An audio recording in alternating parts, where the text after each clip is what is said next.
Hey guys, so we're here tonight, June 21st, roughly almost 7:15 here, sitting down with candidate John Waugh for the 21st District of PA. We have never met before, so this will be an interesting experience. As is inevitable with media, you never know what kind of curveballs you're going to get. Yeah, well, as much as we want to think technology is getting easier, there's always printers are always going to freeze up whenever you're in a hurry, and video is never going to work when you need it. It gets more complicated as people become experts in it. Yeah, I just spent part of last weekend. I ran Ethernet through my whole house when I was doing some other work. It's funny, we all wanted to cut cords for everything, and then Wi-Fi is not so great when you have 50 devices on it, and everything starts bottlenecking and slowing down. That's what you said you got the amplifier? The cell amplifier. Yeah, I've Yeah. had that for a while. I moved all the network equipment, and it's just a lot. It's not all in my living room anymore. That was kind of starting to get annoying. So does that work kind of like a satellite antenna would?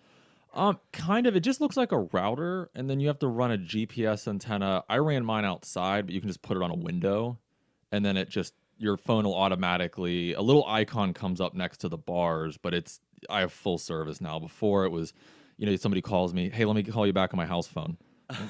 You can just imagine their face. Did I just time travel calling John? That was going to be my first thing is you still have a house phone. No, not anymore. I got rid of that because those are expensive. Yeah, they try to bundle it in with everything. Yep, I got bundled. You got bundled? Yeah, I unbundled that though. Who tried to bundle you? Verizon.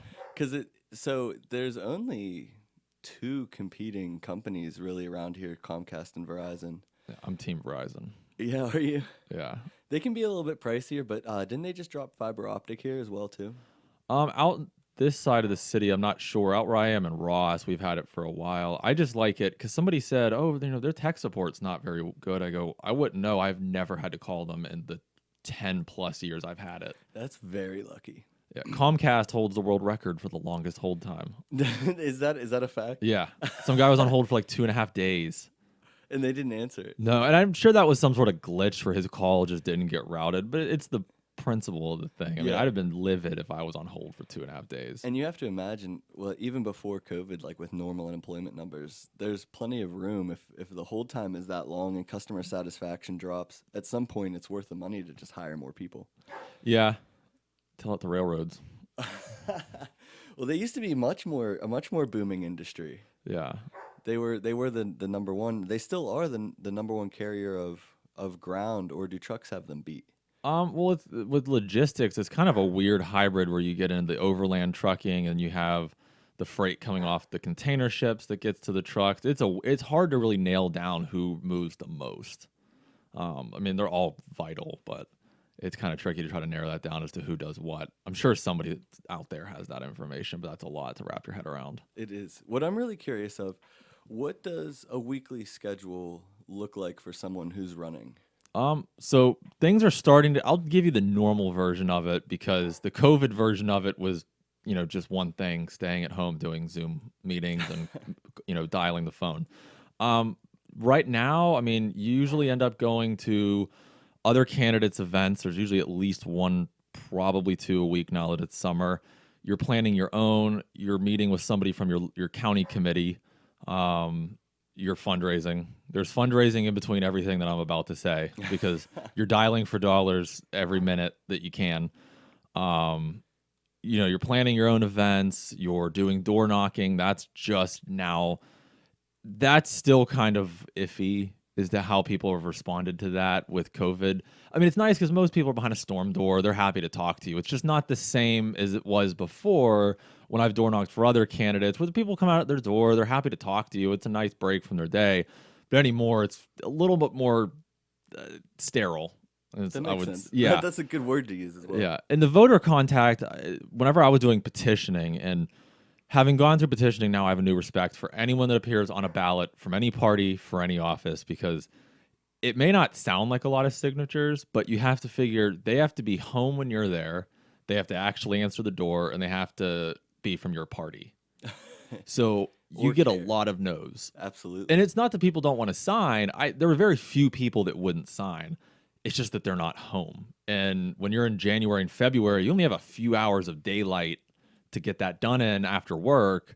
Or even, I mean, it was getting dark at, 5, quarter after 5, it was pitch dark. And I can tell you that showing up on someone's doorstep all bundled up from the cold freaks some people out. So I learned that kind of quick, not to go out past dark unless it was going to someone's house that I knew. Yeah, once you start to get towards dinner time too, because now you're interrupting something. Dinner time, Super Bowl Sunday. That was the one that I kept an eye on that clock to make sure that I was not ringing anybody's doorbell after kickoff. Yeah.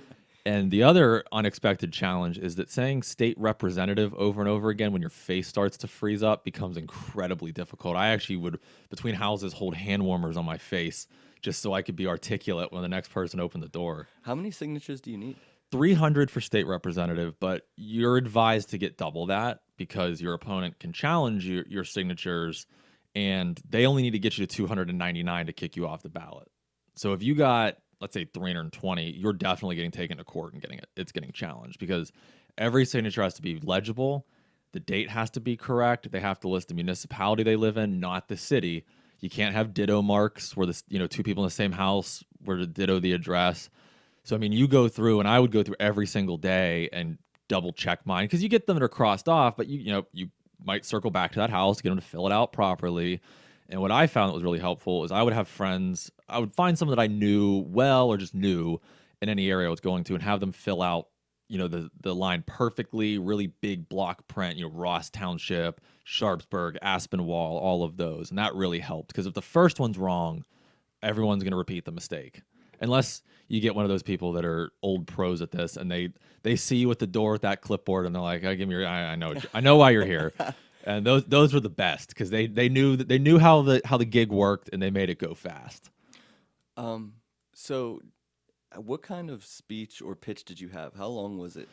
I would usually, you ring the door. Those Ring doorbells kill you door knocking, by the way, because people see the logo on your clipboard with your campaign. And there was also that weird utility scam that was going on then with people going door to door with clipboards. That hurt a lot of candidates, I know. We all were kind of sweating over that because the first couple hundred seem to go really slow, and then they come much faster when you pass like 300 or 400. They all of a sudden your volunteers are turning in sheets of 50, and they're not turning in 2 anymore. So that really helps. But it would usually, I'd ring the doorbell or knock on the door. I tended to knock so that I wouldn't risk ringing the doorbell and then knocking subsequently, wondering if their doorbell works. And it was just, hi, my name's John Waugh. I'm running for state representative. I'm collecting signatures in order to appear on the ballot. I see that you're a registered Republican. Would you be willing to sign my petition? And that was usually as far as it got. And there was the exception. There's some people that ask you a specific question. They'd say, do you support the Second Amendment? What is your view of property taxes? What are some things you hope to accomplish? That was pretty much the gist of it with most people. Or there's folks that are just like, I love seeing someone young running for office. Like I'm waiting to see your generation step up. And that was the best for me, is hearing that. And going into it, I actually worried it was going to be the opposite, where I was going to get a lot of folks saying you're too young. But I actually haven't heard that. It's been, it's about time. Yeah. And that's each one of those just kind of, you get those nice interactions at the door. And that just kind of, that puts a little more pep in your step. It warms you up. And then some of the stories people share, just in the minute or two that you're talking to them are just incredible. And, those are definitely things that I'll carry with me throughout this campaign and hopefully to Harrisburg. It's just some of the concerns people shared with me and their personal stories. Did you get any heated debates about hot topics like gun control? No, I didn't get any debates on that. The only debate I got into was Medicare block grants. Very specific. Well, and I tried taking notes when this individual was talking because she was very knowledgeable about it. But I from what I was able to, she was talking very rapidly about it, and it was a very dense topic. And I'm trying them. These are some great points. Clearly, she works in medical billing or in that department of a hospital or a health plan. And I'm just thinking, wow, I knew a little bit about this, and this has gone way over my head. But yeah, it was usually odd topics people got very passionate about. Nothing really controversial. I was kind of prepared for that, to get the hard questions, and it didn't happen. So that was kind of nice. I think I learned more than I thought I would during that process from people. That's an incredible experience to walk away from something learning. It's very humbling. Yeah. That's that. If anything, that's been.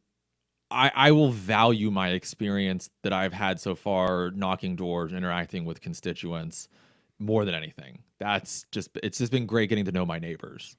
So what was ground zero for you? Ground What zero. made you want to start? So I have always been a little bit politically active. I vote habitually, which is rare for our generation. It's usually there's more photos of people our age at polls. There's not more people our age at polls, unfortunately. Um, and there was a comment that my opponent had made on a podcast that I won't repeat it because I don't want to give her name time. And it was an incredibly offensive speech she gave, and that just kind of I was very hesitant to really engage with her because she was a socialist. And then her comments after that, I just go, you know what? I can't have somebody like this representing me. So how do you define socialism in this day and age? Um, I think that the overarching goal for a lot, I understand that they go into it with the speech about equality and now it's moving on to equity, which is a little bit harder to define in the span of a short conversation. And that there's no shortage of room for improvement in the healthcare space. I'm no blanket supporter of their current healthcare system, but I don't think throwing money at the problem, especially when the government's throwing money at it, is anywhere near the solution. The answer to putting out the fire is to dump more fuel on it. I don't see how that logic follows. But I think, with issues like the Green New Deal, which, when you have people that really unpack that, they look at it as an environmental plan, but it's really about federalizing skilled trade labor, which doesn't sound immediately alarming. But imagine if when you need an electrician or a plumber, that you have to go through yet another federal bureaucracy to get that. Or they say, hey, you can't get your new faucet put in. You need to, change out all of you need to put in a rainwater reclamation system before you get a permit to do that. That's just, I don't want more control. I think we've all had a lot of experience with what it's like when the government controls our life on an intimate scale. I don't know about you, but I didn't like it. So okay, so there's a lot to unpack there. So we had the Medicare topic, which I think calling it Medicare for all is a weird way to approach it because a lot of other countries, 32 out of the next 33 developed countries, just call it national health care. And there's a lot of attacks about how long it takes for elective surgeries and things like that. But what about cost in our country? I see on average we're paying 10 times more. Oh, that's where I completely agree with that part of the topic, that our prices are out of control. We spend more per capita and have, our life expectancy and quality of life just continue to go down as, health issues arise for a multitude of reasons, largely from lack of preventative medicine. We have sick care.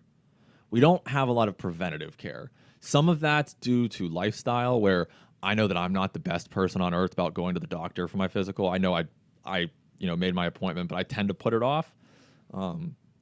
But we have things where you're not allowed to know the price of something before you get it. I'm sure we've all heard the MRI cost, with you can't even know what the cost is, but they do these studies, and one hospital it's $1,300. The next it's $115, and then 10 miles up the road, another county, it's $13,000.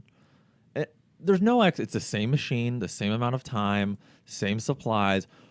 I would understand if it was 130, 145, 160, a little bit of overhead for the hospital, but these numbers don't make any sense. And then prescription drugs, you get into an even more complex system where you have the drug manufacturers, these pharmacy benefit plan managers, the wholesalers, the distributors, who don't actually ever touch the medicine. They're just these middlemen that are getting their cut. Absolutely. And I don't understand why I can't buy my a prescription directly from the manufacturer. One of my platforms actually revolves around insulin, because that's one of the drugs that is most hard hit by pharmaceutical intermediaries, and just the amount of money that an individual living with especially type 1 diabetes to get their medication and to maintain it's a life maintaining drug, life sustaining drug, and just what they have to go through to maintain that is just mind boggling to think, the people are spending $13, $15, $1,600 a month on their prescriptions. And there's people with insurance, by the way. That's not the folks that are out of pocket. And all the rebates people tell you about, and the new formulas and things like that, they're always tweaking the formula for insulin a little bit so that the patent can get renewed. Right. So And the original patent was free. They sold Right. it for a penny. and you can still get that original insulin, but through my research and talking to individuals that are type 1 and type 2 diabetics, they say that insulin is much, I guess they describe it as volatile. It's not long acting. It comes on really hard.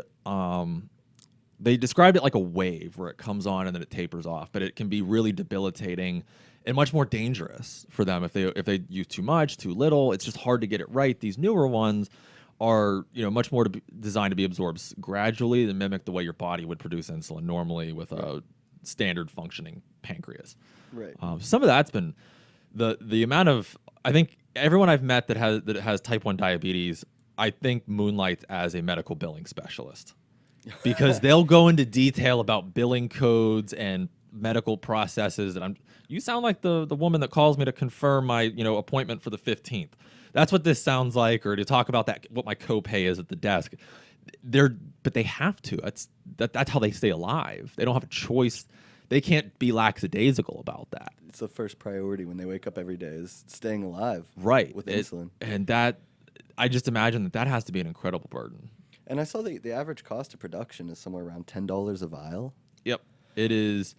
And I'm pretty generous with my math whenever I talk about the cost savings. And it's one of those, you can actually the pharmacy, the manufacturer's cost to me is not that relevant. It's all those intermediaries, because why is it going from, let's say, even $100 a vial? Why is it going from $100 to $1,800? Yeah. What is it? Did it get gold plated? Is it coming with a free flat screen television? What is making that cost more, other than some nameless intermediaries that there is a seemingly endless ocean of legislation out there, especially in the federal level, to keep them from being subject to any kind of transparency requirements? Transparency, that's the huge word. For Yes. everything going on right now, I feel like 9 out of 10 of our problems could be undone if we had more transparency. Right. And the moment anyone argues where they say it's too complicated, you wouldn't understand, or this is for your own good. I've had numerous people tell me it's for my own good not to know something. And well, if it's really for my own good, or it's too complicated, if it's too complicated, why would you assume that I'm going to read the whole thing? I'm probably going to get bored past the index. But when you start not wanting to show it to me is when I really want to see it. Absolutely. And working in government myself, everything about me is public record. There's no shielding for public employees, and there's perfect transparency with pay. I think that salary transparency is incredibly important. Things like that. But in the private sector, and then especially the elected officials, it starts the lines start getting more and more obscured, and that's where I really start to take issue with it. With what people can classify as a campaign expense, what people can classify as a legislative expense, things like that. It really adds up. We have one of the most expensive state legislatures in the country, but we also pass the least amount of legislation. That I don't see it. That sounds like we're not getting a lot for our money. We're buying paper towels at 7-Eleven. That's kind of always a running joke about giving the government's products and services is, hey, we joke about charging them 30% more because no one's watching. The golden hammer is exactly. The golden toilet seat idea. Yeah, it's so. In my experience with auditing, I used to specialize in defense and aerospace and government contractors. I don't know if I was better than anyone in my office with it. I think I just happened to be willing to take those assignments because they were very arduous. It's not the $10,000 hammer anymore. It's the $20,000 copy of Microsoft Office. Because there's companies that have contracts in perpetuity from the 1980s and 90s, and the labor rates for, say, installing a printer are based off of what the complexity was in 1984 or 1992. Now, installing a printer is still a hair-pulling process, at least for me. Printer, I have to sneak up on it. I don't want it to know that I really need to get out of here and drop my car off to be inspected, and I'm printing off my registration. You never want to do that. The printer knows. But yeah, there's just a lot of bloat with the government. There's the old. I know it's kind of beating a dead horse, but pork barrel spending, things like that. But it's just shifted as to where it is. You have you have the F-35. Things like that are just giant money pits, but it's the greatest thing we could do, and I guess this is outside of my purview for the office I'm running for, but on a federal level, the best thing we could do to cut costs would be to bring most IT, even basic IT services, in-house for government agencies and the military. Oh yeah, and the amount of headache that would reduce. Yeah. Having to call out when your computer goes down in the middle of trying to save someone's life or budget and finances. Yeah. In-house IT is a huge topic, and it also prevents outsourcing completely because they're in-house. Right. And I mean, obviously it's great that, there is an economy based around it. If if you go to what they call the Northern Virginia Technology Corridor, which is where I spent a great deal of time doing audits.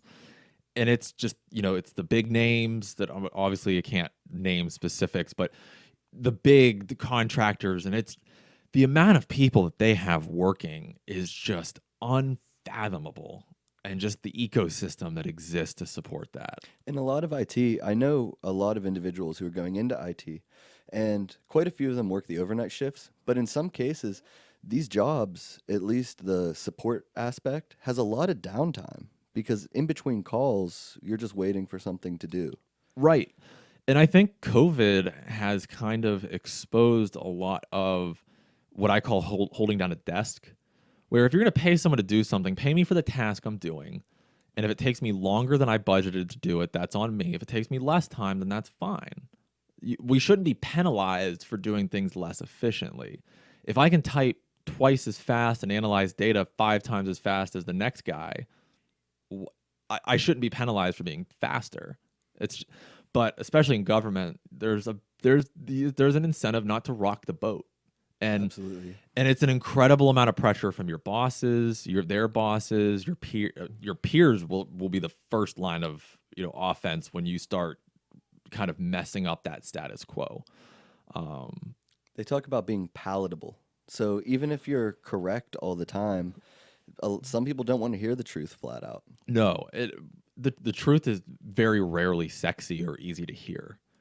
A lot of issues today are not sexy, and a lot of the issues I'm running on are the non-sexy issues, the ones that are kind of, you think of a bland guy in a gray suit with, just kind of shuffling papers around. That's exactly what government and legislation and law, in my opinion, should be. Yeah. The reason everything is so flashy, in my opinion, is because they add the money in. Once the money is added, it attracts other individuals interested in the money.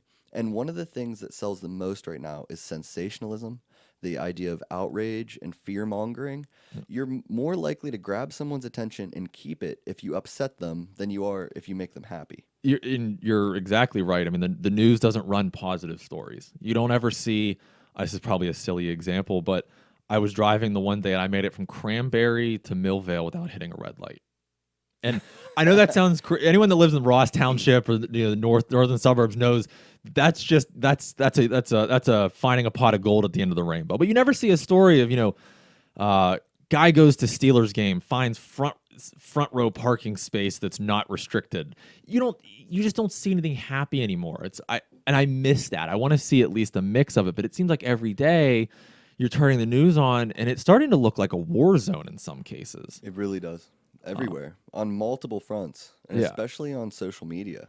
Yeah, social media just becomes this echo chamber of negativity. Sometimes the echo chamber, you have to create a positive echo chamber, because I made a new Facebook recently and I added close to the limit of 5,000 people. And I did not discriminate at all. Strangers, friends, political sides, religious sides, anything. I just clicked add on everyone. I wanted to see what the greater Allegheny area was looking like in terms of over 4,000 people.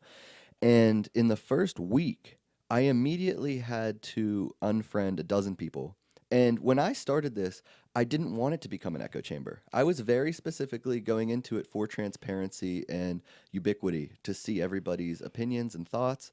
And within a week, the vulgar people had to go first, because I noticed my own emotion and quality of life degrading rapidly when I would click on this button and I see people talking about killing each other openly, hitting each other with cars, wait till they come in my neighborhood, I'm going to do this to them. Like, it was disgusting the way that people are talking to each other. And sometimes when you click on those profiles, they're also the most self-righteous, unfortunately. Yeah, they'll share the clickbait material. But yeah, with running a campaign Facebook page, especially during COVID, you'll get a lot of the negative trolls, as most people refer to them. But what I've also found that I get is just a lot of people that want to vent. You can kind of tell if it's in all caps, they're typically not looking for an engaged conversation. They just want to be mean. But you get some folks where if you read through the message, and sometimes it's not always the most cohesive argument that they propose. But by the end of it, if you just engage with them, I usually take it to a private message. And by the end of it, I hear out their problem. And, I had one guy just say, "Hey, I'm really sorry that I made you listen to this. I've just been having a rough week, but thank you so much for listening. I'll vote for you in November." And it was just some guy that he might have just been having a bad day, and he just wanted to rant about, property taxes. A couple things on that. I mean, when you go to share something, it says what's on your mind, which is something a therapist would ask you. But it also, in my opinion, echoes our lack of mental health care Yes. in the country, and especially here in Pittsburgh, where, according to some things I've read, we have the highest amount of air and water pollution that actually leads to symptoms of depression, autism, and asthma. So there's a much higher rate of depression here, even just based on a pollution aspect. The fact that Pittsburgh gets the least amount of sunlight in North America, the entire continent, because of the way the clouds break over the edge of the Appalachian Mountains. We have that haze. Yeah, we don't have good solar intensity. Yeah, So I'm guessing you're not selling solar panels. right. I'm not selling any solar panels Yeah. here. But the amount of depression and the amount of people our age with anxiety, Yep. it feels like almost everyone I know has anxiety. Yeah, I mean, and I'm glad you brought up mental health, because that has become the cornerstone of my platform for my campaign, because it is such a relatable topic, and it's such an important topic. I mean, just to kind of put it in perspective, 1 in 4 people in America will be diagnosed and treated for a mental illness or mental health issue in their lifetime. So 2 out of every 4 people you meet, one of them will have had a diagnosis, and one person will know someone with a diagnosis. That's half of the country at least that's impacted by this. And in reality, it's all. We're all impacted by this. In Pennsylvania, we do have some very disheartening mental health statistics. I mean, between the ages of, I believe it's 11 and 34, suicide is the second leading cause of death. Yeah, it's a huge leading cause, and not to change the topic too much, but it's also attached to gun deaths.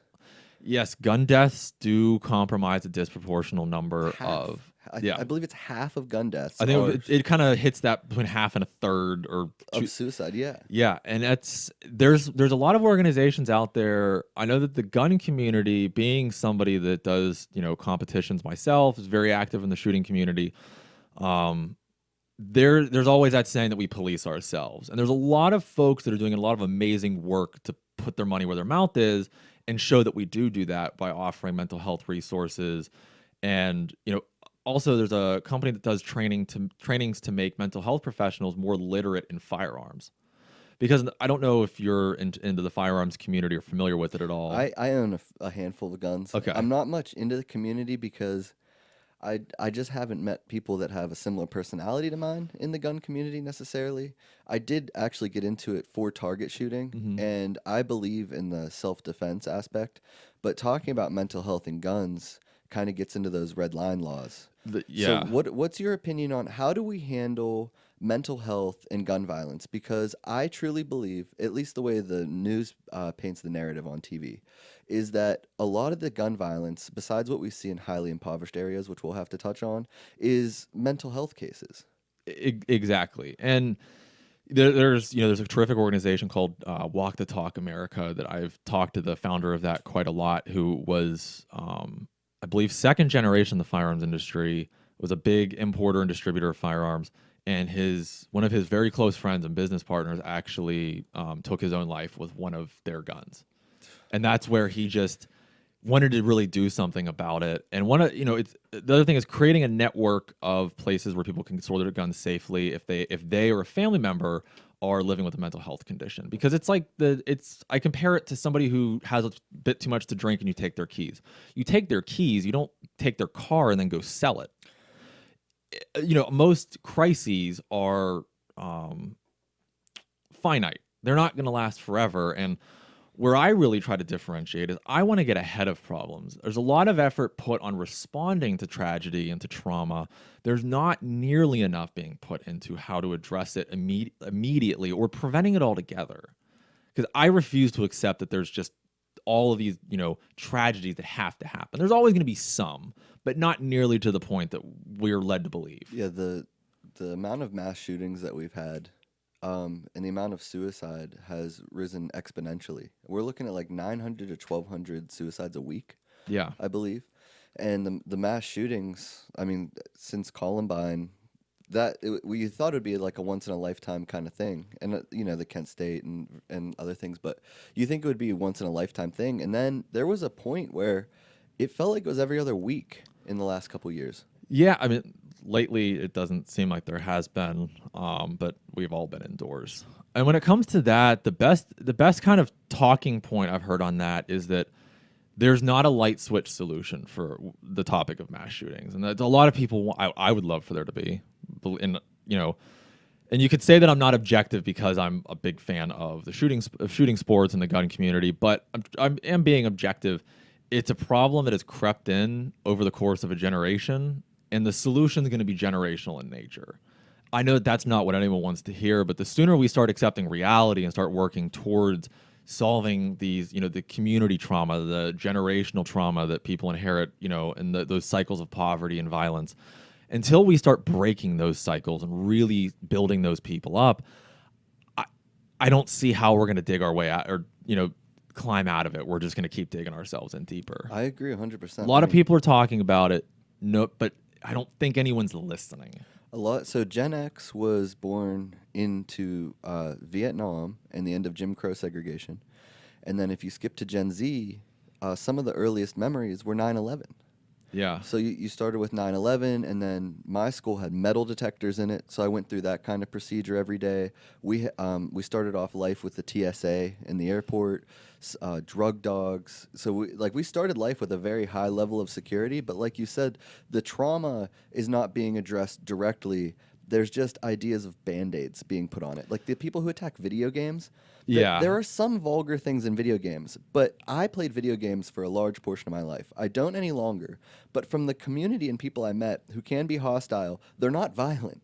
Yeah, there's a lot of trash talking, but Yeah. they're not, and there are some bad people. There's people that's their way. That's kind of them grunting at the gym. They want to yell stuff because somebody knocks their car off on Gran Turismo. I used to play video games a lot in my when I was a kid and a teenager, and kind of the technology just started moving leaps and bounds at one point. I just didn't want to keep up with it. I realized I wasn't good at the games anymore, and it was No. consuming all my time. Yeah, I can sit down, and I'm a Netflix and movie junkie. I love especially documentaries and things like that. I can really go down the rabbit hole with boring stuff with those. But video games, because I actually tried to play again during COVID because you need to pass the time. But you can sit down in 3 hours, it's just gone, and you look up and it's like, when did it get dark? You don't even realize it. It's really astounding how that. And that's happens. a lucky amount of time. I mean, Yeah. I know myself included, getting addicted to video games. There were times I sat down for 12 to 16 hours. Oh, wow. And there's actually the really baffling statistic is that there's more and more people dying from like deep vein thrombosis and pulmonary embolism. Sorry, those kind of blend together from sitting so long. And just, it starts changing your physiology when your muscular and skeletal systems are not, moving around like we're designed. Posture as well. Yeah, and we're all just kind of turning into these kind of weird praying mantises with phones or controllers strapped to our hands. I agree 100% because for every like centimeter that you put your ear over your shoulder, you add some amount of weight from your head onto your spine. So when we spend all day looking down at our phones, and you can feel it if you just move your head forward, the weight, since your spine's connected, it pulls on the entire thing. And when you sit and do that simultaneously, the posture of sitting and adding the weight just stresses the discs in your spine. And then if you have a labor job and you go in between the two, it's like your body never gets a rest. Yeah, and it's kind of like the best. I know pretty much everyone listening, I'm sure you can relate to this. If you've ever left the house without your phone, you're anxious for a few minutes, but I've done that and just kind of gone about my day running errands, meeting up with people. and I feel great after about 30 minutes. Yeah. And I don't even know how to describe it. Like, you almost want to just kind of skip and whistle. Like, it feels great. My phone was broken for 2 days before I got a new phone. Mm-hmm. It was the happiest I had ever been. Yeah, I mean, I loved Facebook when it first came out, and I talk about Facebook in a lot of ways the way we talk about epidemiology, because when it went airborne is when it jumped to phones is where I think it went bad. Because we used to have to, you came home from going out with your friends back when people had digital cameras. You'd upload some photos. You'd look up some random groups about Iron Man back before that was cool, and all of that. And that was a really good social outlet for a lot of people. But then it just became this this FOMO mentality, and you're always trying to one up each other, and you're afraid of fear of missing out, and that's just what it became. And then you have things like dating apps, which are very heavily modeled after the gaming industry. Reward based system. Yeah, it's having, thankfully I've been in an amazing relationship for over a year and a half now. We actually met on a dating. We met on Bumble. But those apps are it's a reward system. I mean, everything down to the graphics, the amount of time between swipes, all of that is calculated to keep you addicted. And you and I aren't that old, but the world has changed a lot even since we were kids. It doesn't feel the same, and the phones add so much in terms of positive technology. Carrying a calculator, carrying what we believe is the answer to everything through Google and other search means, but it's kind of done the opposite. It's taken away conversations. Like, you'll hear, you sit down at dinner with someone, you're like, oh, who was the guy in that movie? And you'd sit there and try to figure things out amongst yourselves, and it's like, oh no, hold on, I'll be the one dedicated to just looking it up. Yeah, I'm usually the encyclopedia of that, where somebody who was that guy that wore that shirt in that movie with that guy with the dog, and some weird clue like that. John Wick. Yeah, that you could make that. That's a great movie. But yeah, it is just, it's weird how it's changed social interaction. Like, remember when we were kids, it's don't meet people on the internet, don't get into cars with strangers, and now it's, well, my Uber's here for my date that I met on Tinder. And it's one of those, you're getting in a car with a stranger to go meet up with someone online. It's really become just a complete 180. And in a lot of ways, it's great. It's given people a way to connect. But I miss being able to go out and it not be weird. I'm a very social person. But it's now weird to just walk up to someone cold and start a conversation. You were talking about door knocking earlier. Yeah. And a lot of people are hesitant to go to their doors now. That used to be how you might call someone's house phone, or you just show up and knock on their door if you see that they're home. Yeah. But now, if someone knocks on your door without telling you they're coming first, we get defensive. Yeah, you're wondering if it's someone selling something. Maybe it's Girl Scout cookies. You never know if they're pulling that red wagon. I can tell you, when they come to my house, they're getting that trip to Washington. They're gonna hit that quota. Yeah. What's your pick of the poison there? Oh, I love Thin Mints, and then I love the lemon ones. Okay. I can destroy a couple hundred of those lemon ones. And I'm that person that is hiding Girl Scout cookies and, getting caught eating them at, 1 o'clock in the morning. Where'd you get those? I have been caught red-handed with my hand in the cookie jar in my own house. So I'm more of a Samoa guy myself. Those are good. But I think ever since I put down the milk, because I stepped away from milk, I used to be able to eat boxes. You could put boxes of Samoas in front of me, and I would take a sip, eat a cookie, take a sip, eat a cookie. But ever since I cut out the milk, I feel like other sugary things like Pop-Tarts as well. I used to be a Pop-Tart person. Yeah, it's a good one on the go. You know what's crazy is, so we spoke very briefly over Facebook before we met. And the only thing we came to terms was saying that you were more on the right and I was more on the left. But it seems like we agree on a lot of things. A Venn diagram, that middle section is far bigger than most people want to give it credit for. And the media doesn't do us any justice. They want us to think that those circles are just barely touching, like the sky's blue. Today's Tuesday. That's about all they think we agree on. So we have to find the huge differences then. Okay. To really find like the dichotomy here. Okay. So let's start with something like immigration. Okay. My family was originally immigrants way back in the late 1800s and early 20th century. The late 1800s and early 20th century. Trying to think. I don't have the most detailed ancestry, but I know there was Germany and Holland, I believe.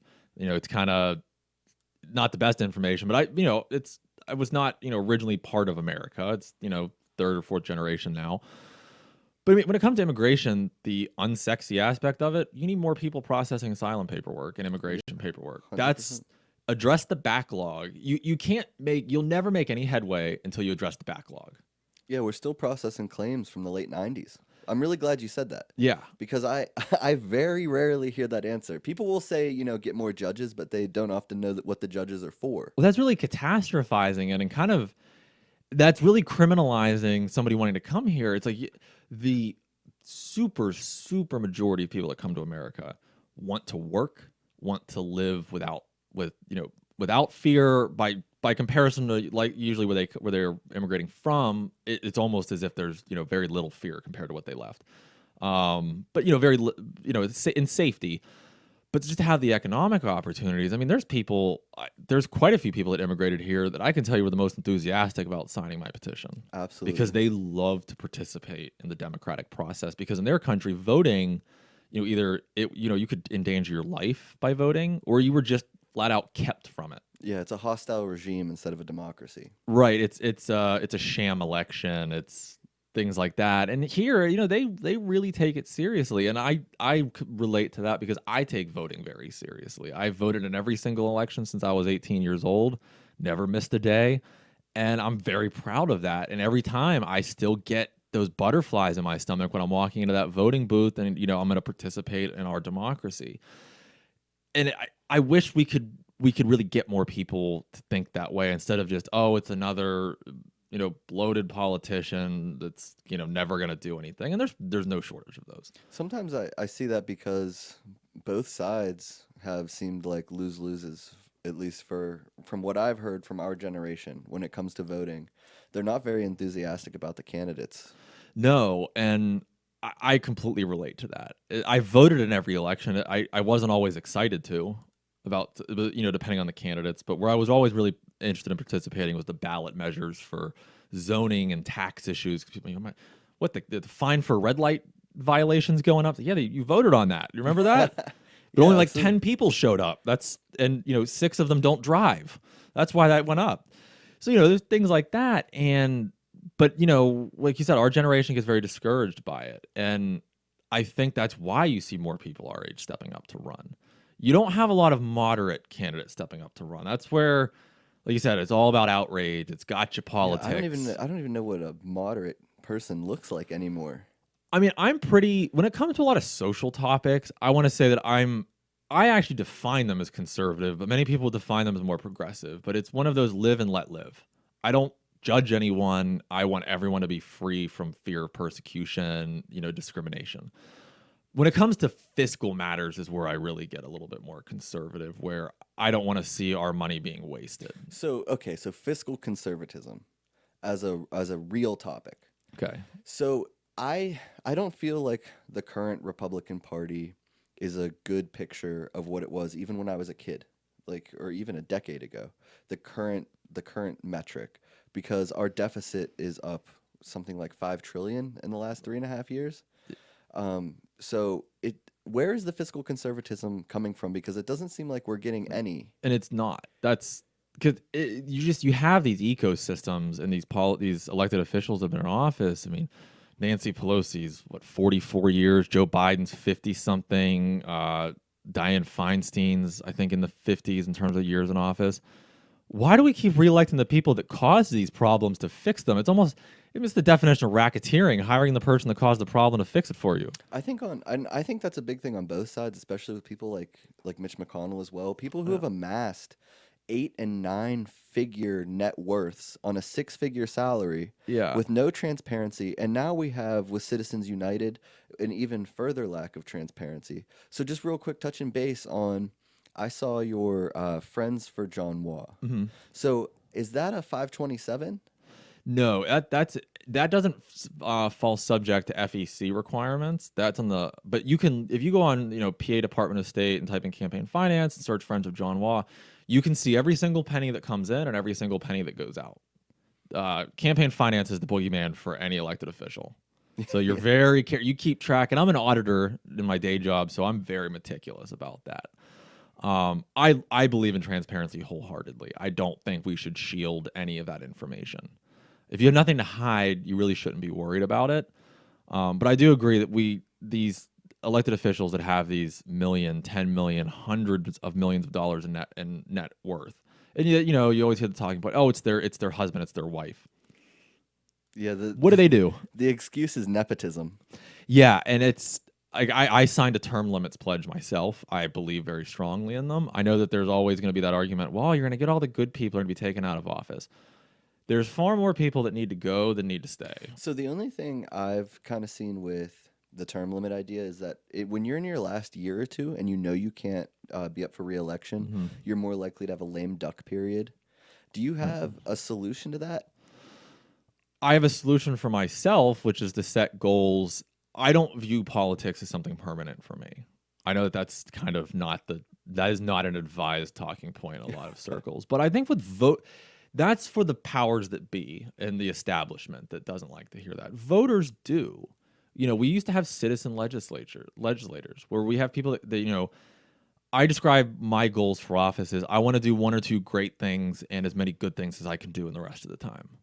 And the only way that I think you can effectively hold office is to do it as if you're never going to hold it again. Yeah, Treat every term like treat every term like you're going to lose. Just that way you leave it all out on the floor the way an athlete does. Leave it all out on the field. Give it your all while you're there and then let your accomplishments speak for themselves. And that harkens back to not wanting to be in it forever. I'm not going to make that my livelihood. That's not going to be what I'm financially dependent on for the rest of my life. I'm not going to take the pension, things like that. We need more of that. And that just comes down to we need the right people. And we have a lot of the wrong people. We have a lot of elected officials. We don't have a lot of leaders. and I think that circles back. I agree completely. I've written on that topic, actually. I think that circles back, in my opinion, to transparency. Like I was saying earlier, the money is the incentive for a lot of individuals to get into politics because the backroom deals, the handshakes, and the way it involves corporations. But if we had more transparency, so with the amount of transparency that you have, how come we always hear about the super PAC problems and the 8 and 9 figures missing in campaign funds? Well, the super PACs, that's money that is in a PAC before it comes to the candidate. The candidate reports who wrote the check, but I haven't personally accepted any PAC money. And it's not just, there's just not a lot of it at a state level. You get a lot of individual donors. You get a couple, like a realtors association or some medical ones. That's typically, you don't get the big dark money. I don't know how that'll shape out in the future. I would like to see more light in money versus dark. Yeah. But yeah, and I just don't know enough about the federal level to really know where to go from there because it's just a big tangled up mess. It is, absolutely. So, going back to immigration real quick, Okay. just so we can cover that up, Okay. because I agree completely about the judges and the quotas. Can we address the language that people use around the topic, saying that they're just coming here to steal our money and our jobs and stuff like that? Right. Yeah. I support that. I support what you're saying. We do need to start using more humane language, more positive language. Like, why are you, kind of dumping on someone for wanting to come here and work, to want to have their kids be able to go to school and not worry about it getting, hit with an IED? That I will fight tooth and nail for those people. There's always going to be bad eggs, but being able to adjust the backlog would allow us to put resources into screening out the troublemakers. Because in any demographic, me, you, squirrels, everyone, there's bad eggs everywhere. I don't, but we want to be able to put our support behind the folks that are coming here to improve their lives. And we want to be able to minimize the blowback from those that are, seeking a conflict. So, how about my personal stance is that many of the individuals coming here from the southern border, at least, because that seems to be the real topic about immigration. My view is that a lot of them are coming from those hostile regimes we were talking about earlier, especially in Central America, like Honduras, Nicaragua, Panama, the northern parts of Brazil, because Brazil is the only country that has more gun violence per capita than we do. So it is my view that a lot of these people are just trying to avoid hostility and violence because of these regimes that are fueled off of American guns and coke money, basically because of our insatiable need for cocaine in the Yeah, United States. the war on drugs that has it's like the game of Risk that goes on till 2 a.m. and you just wish one of your friends would flip the board over. No one's gonna win. I mean, the war on drugs it's shifted so much. I mean, we didn't have things. I mean, I know they existed, but they weren't in our everyday lives. We didn't have things like fentanyl and carfentanil. I mean, a single sugar packet of carfentanil, when you break it down on a potency level, is enough to kill every man, woman, and child in Allegheny County multiple times over. If you could, when you're getting into the theoretical aspects of Right, it, but absolutely. just to think about, that's nuts. Yeah, I mean, the fact that police milligrams. officers and EMTs and just a kid walking down the street, you know, the ball he's bouncing touches powder and it touches his skin. That's just terrifying. That's an invisible, you know, threat. So, with that regard, I think that that comes in when you have a black market that gets created by an abstinence and prohibition atmosphere. The same way with alcohol prohibition and bathtub gin leading to Yeah. blindness and death. When you create that black market, you push people to do crazy things like cooking down elephant tranquilizer to increase the potency of their product. Yeah, because they can, I guess the terminology would be step on Yeah. to kind of, they water it down. Yeah, and it's, I mean, the opioid epidemic in America is a very relevant topic to me. I mean, I lost my best friend to that epidemic. Yeah, I lost And my father and my best friend. Yeah, and I'm sure we could both name A dozen. handfuls of more people. Yeah. And I actually pulled out my old. I got a new dresser, so I was moving all my stuff, and I was looking at my senior T-shirt from my high school. It had all the names on the back of it, and it's kind of funny. I was nostalgic for a second, and then I got kind of sad because I started realizing how many of these names, you know, need a you know, kind of a dot next to them to indicate, you know, they're no longer with us, and it's that rate has just remained steady ever since, you know, that really hit. There's a great book called Dreamland. I don't know if you've read it. It's about the opioid epidemic, and it's really interesting because it didn't just come out of nowhere, and it's also not a new phenomenon for America. We've had rehab centers in America for almost as long as we've been America.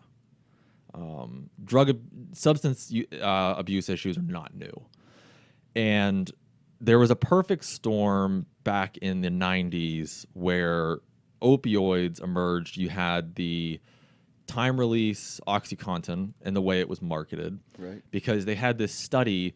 I can't remember the names off the top of my head. It was these two doctors that they named it as if this study was gospel. This was the gold standard. It wasn't a study. It was a footnote.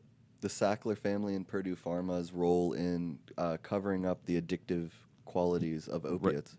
And then you had pain being treated as a vital sign and hospital policy where doctors were being told, if you don't effectively treat your patient's pain and you get a bad survey, you're gonna lose your job. Yeah, the survey culture.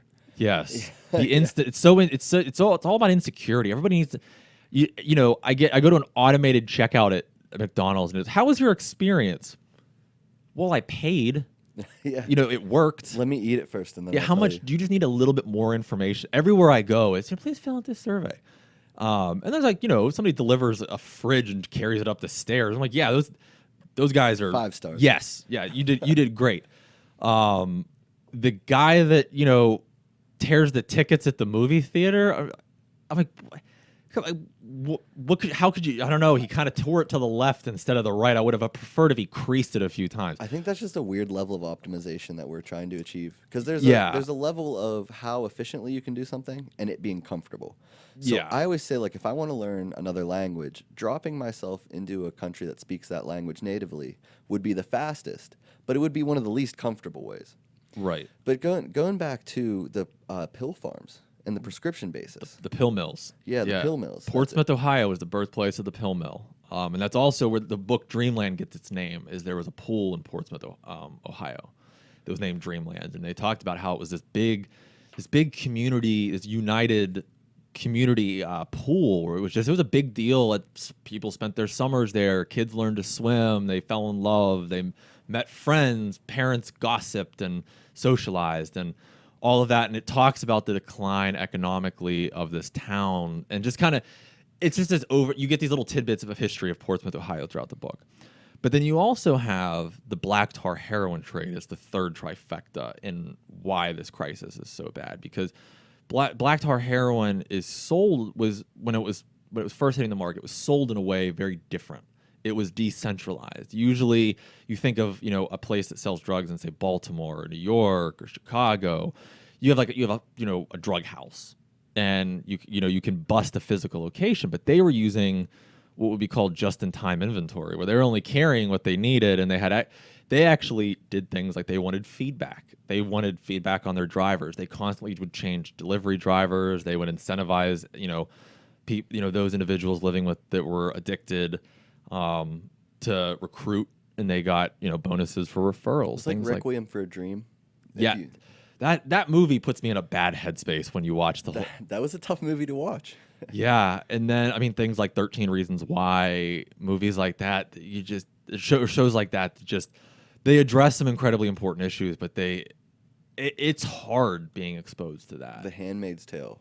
Yes, I hesitated on that show for the longest time because the previews didn't make it real enticing for me. But it is. I'm dying to know what happens in the next season, but that's all delayed. Yeah, now. My girlfriend, she started watching it. I do not like TV. I will admit that I am uncultured when it comes to TV media. I don't even have a TV here anymore in my house.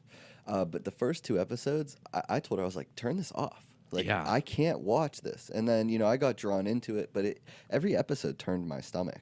Yeah, and it's. There's some where. Have you seen all of it, or just some? She starts getting some revenge. Not nearly enough. That one aunt is still that's kind somehow of what alive. That's what they keep you on the hook with. Is like, is she gonna do it? Is she gonna do it or not? It's very that. Tune in next week to find out the heart pounding conclusion of exactly. Will she escape? Well, we're only halfway through the season, so I'm gonna guess. Yeah, we not. got 3/4 of a book to go. So yeah, it's like when you're watching Law and Order and they arrest some guy in the first 10 minutes. You're like, that guy didn't do it. There's still 48 minutes left in this episode. That's not the guy.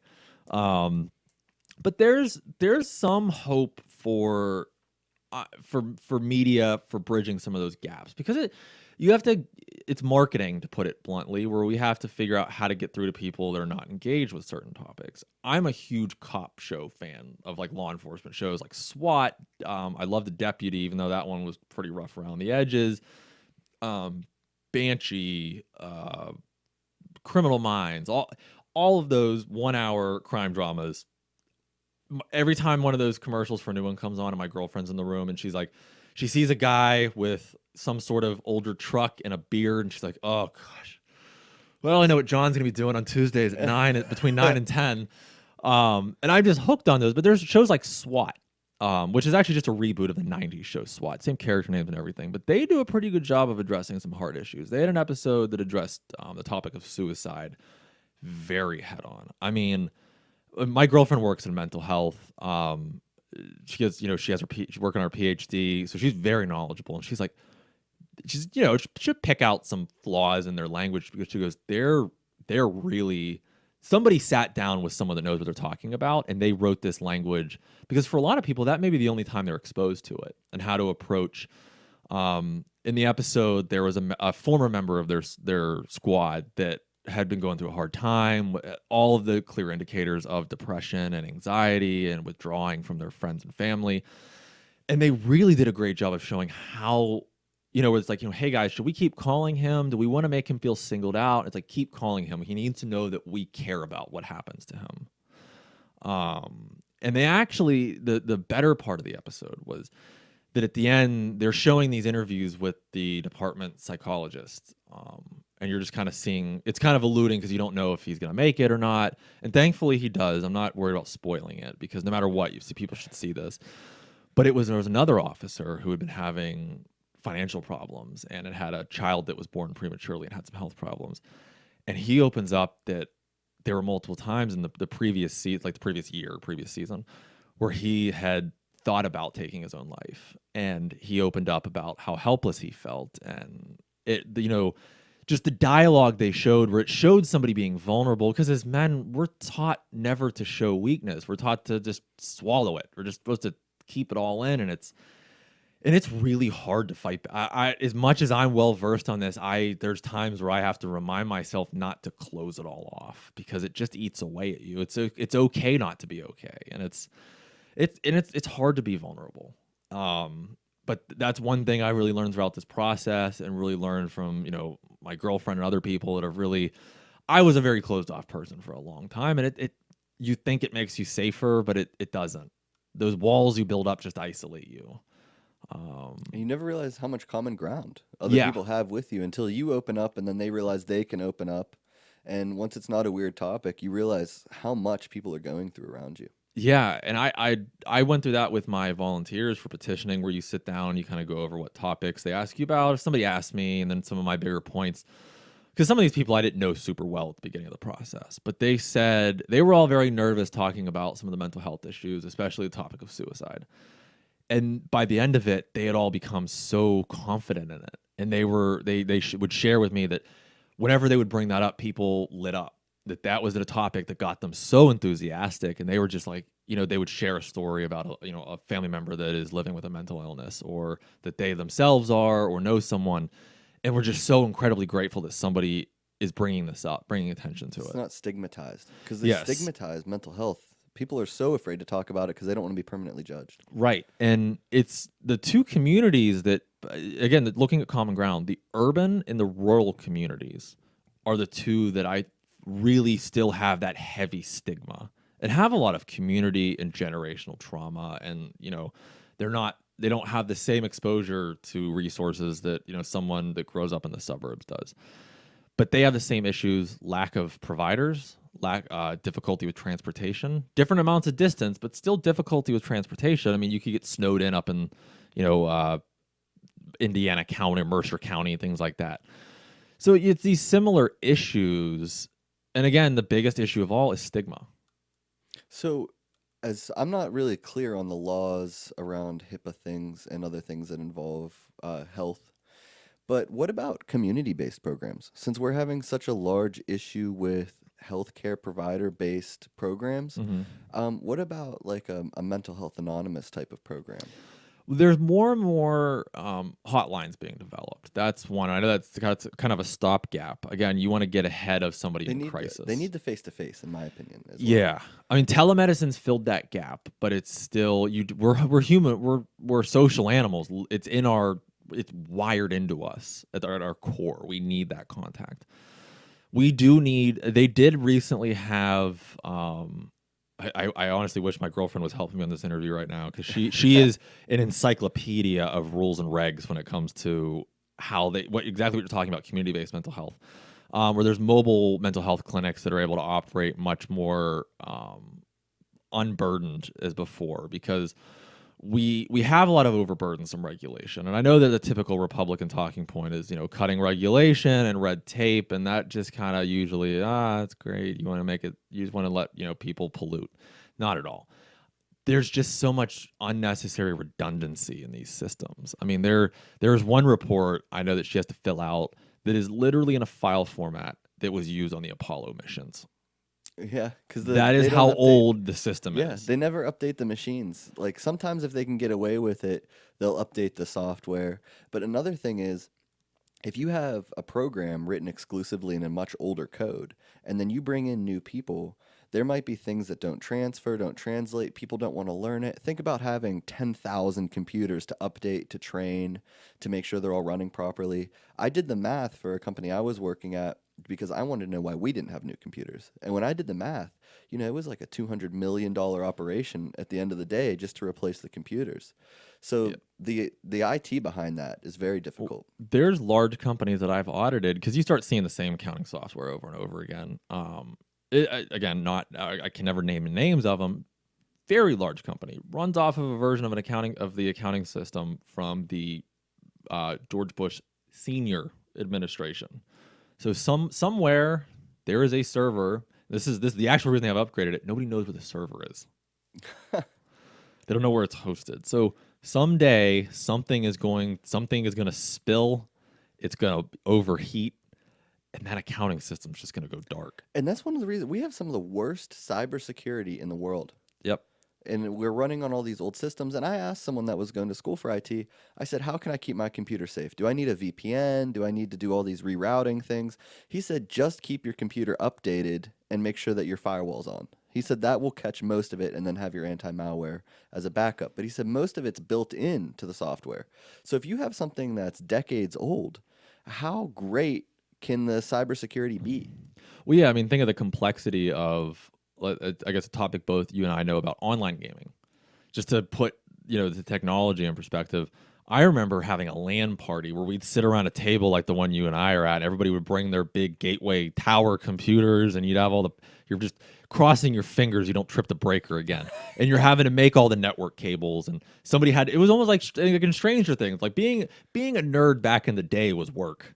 Yeah. You couldn't do, but now, I mean, you can take an Xbox or a PlayStation out of the case and hook it up and be online in a matter of minutes. Yep. That before, I mean, you had to know code, you had to put in these patches and find the servers, and you got to, like, how hard is it to write a virus or somebody wants to get into your computer if it's running on 15-year-old software? Exactly. When it just becomes more, because the insider information comes out, so they can find all those backdoors and loopholes and how to exploit them. And that goes into a lot of our intellectual property being stolen.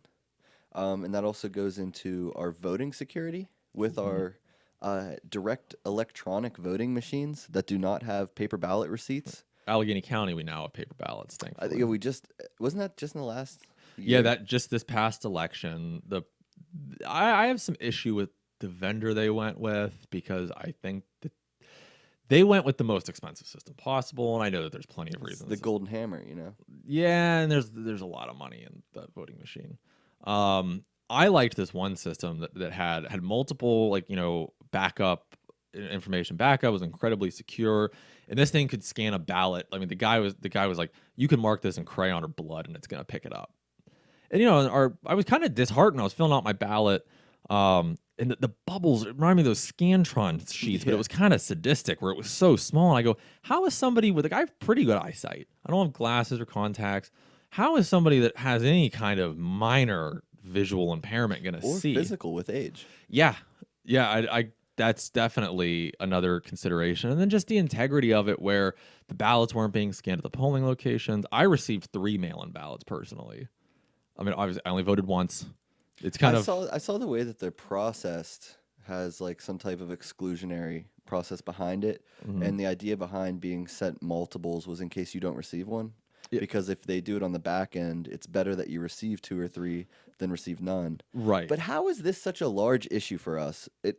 So in my personal opinion, there's a lot of things to go on with the ways votes are weighted by state and community and districts, especially, unfortunately. Redistricting is such a such a hot topic. Like the 35th district of Texas, if you're familiar, it includes like Houston and San Antonio.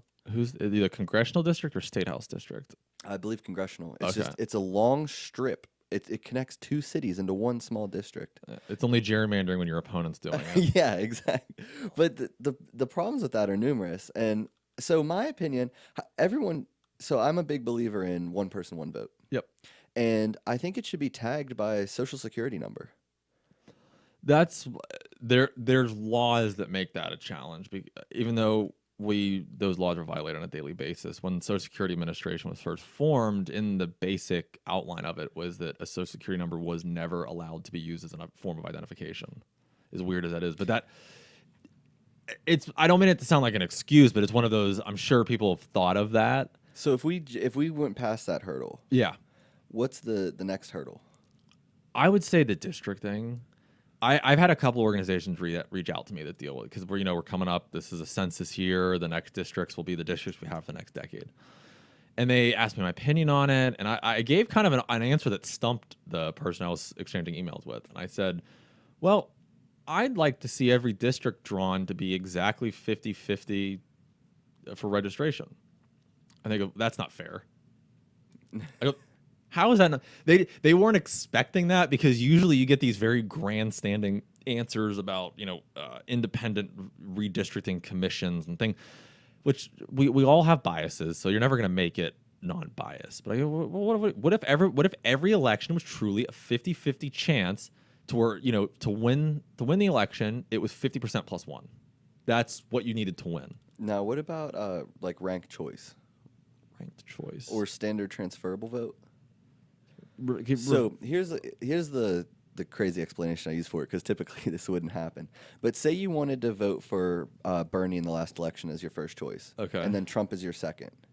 So Bernie, being a third-party candidate, gets dropped. Now all those votes are gone because we have one vote to spend. So your next choice. I see gets what you're picked. saying. Okay, so if your horse in the race drops out, it goes to the next horse you'd bet on. Yeah. Okay. Yeah, I mean, I see I can see the arguments on both sides. I think in some cases that would be great on a national level. Again, like I know that I always try to be solution focused with things. There's some things that I just look at the amount of political capital you'd need to get it done, and you're talking about constitutional amendments in every state. That's just like when people talk about getting rid of the Electoral College. I go, do you think any of those Midwest states are ever going to adopt that? Well, how many states signed on to getting rid of it? Wasn't it like in the 30s now? Yeah, they're trying to get to the point where they can call a constitutional convention. It's unlikely. The Electoral College system it's not perfect. It never has been. It never will be, and it's part of this experiment that is America. But again, I think that the fairer districts and seeing some term limits would help us get, or maybe doing a census, just because a more modern time, doing a census every 5 years, so that we don't have these giant paradigm shifts in districts where this is a hard blue district, this is a blood red Republican stronghold.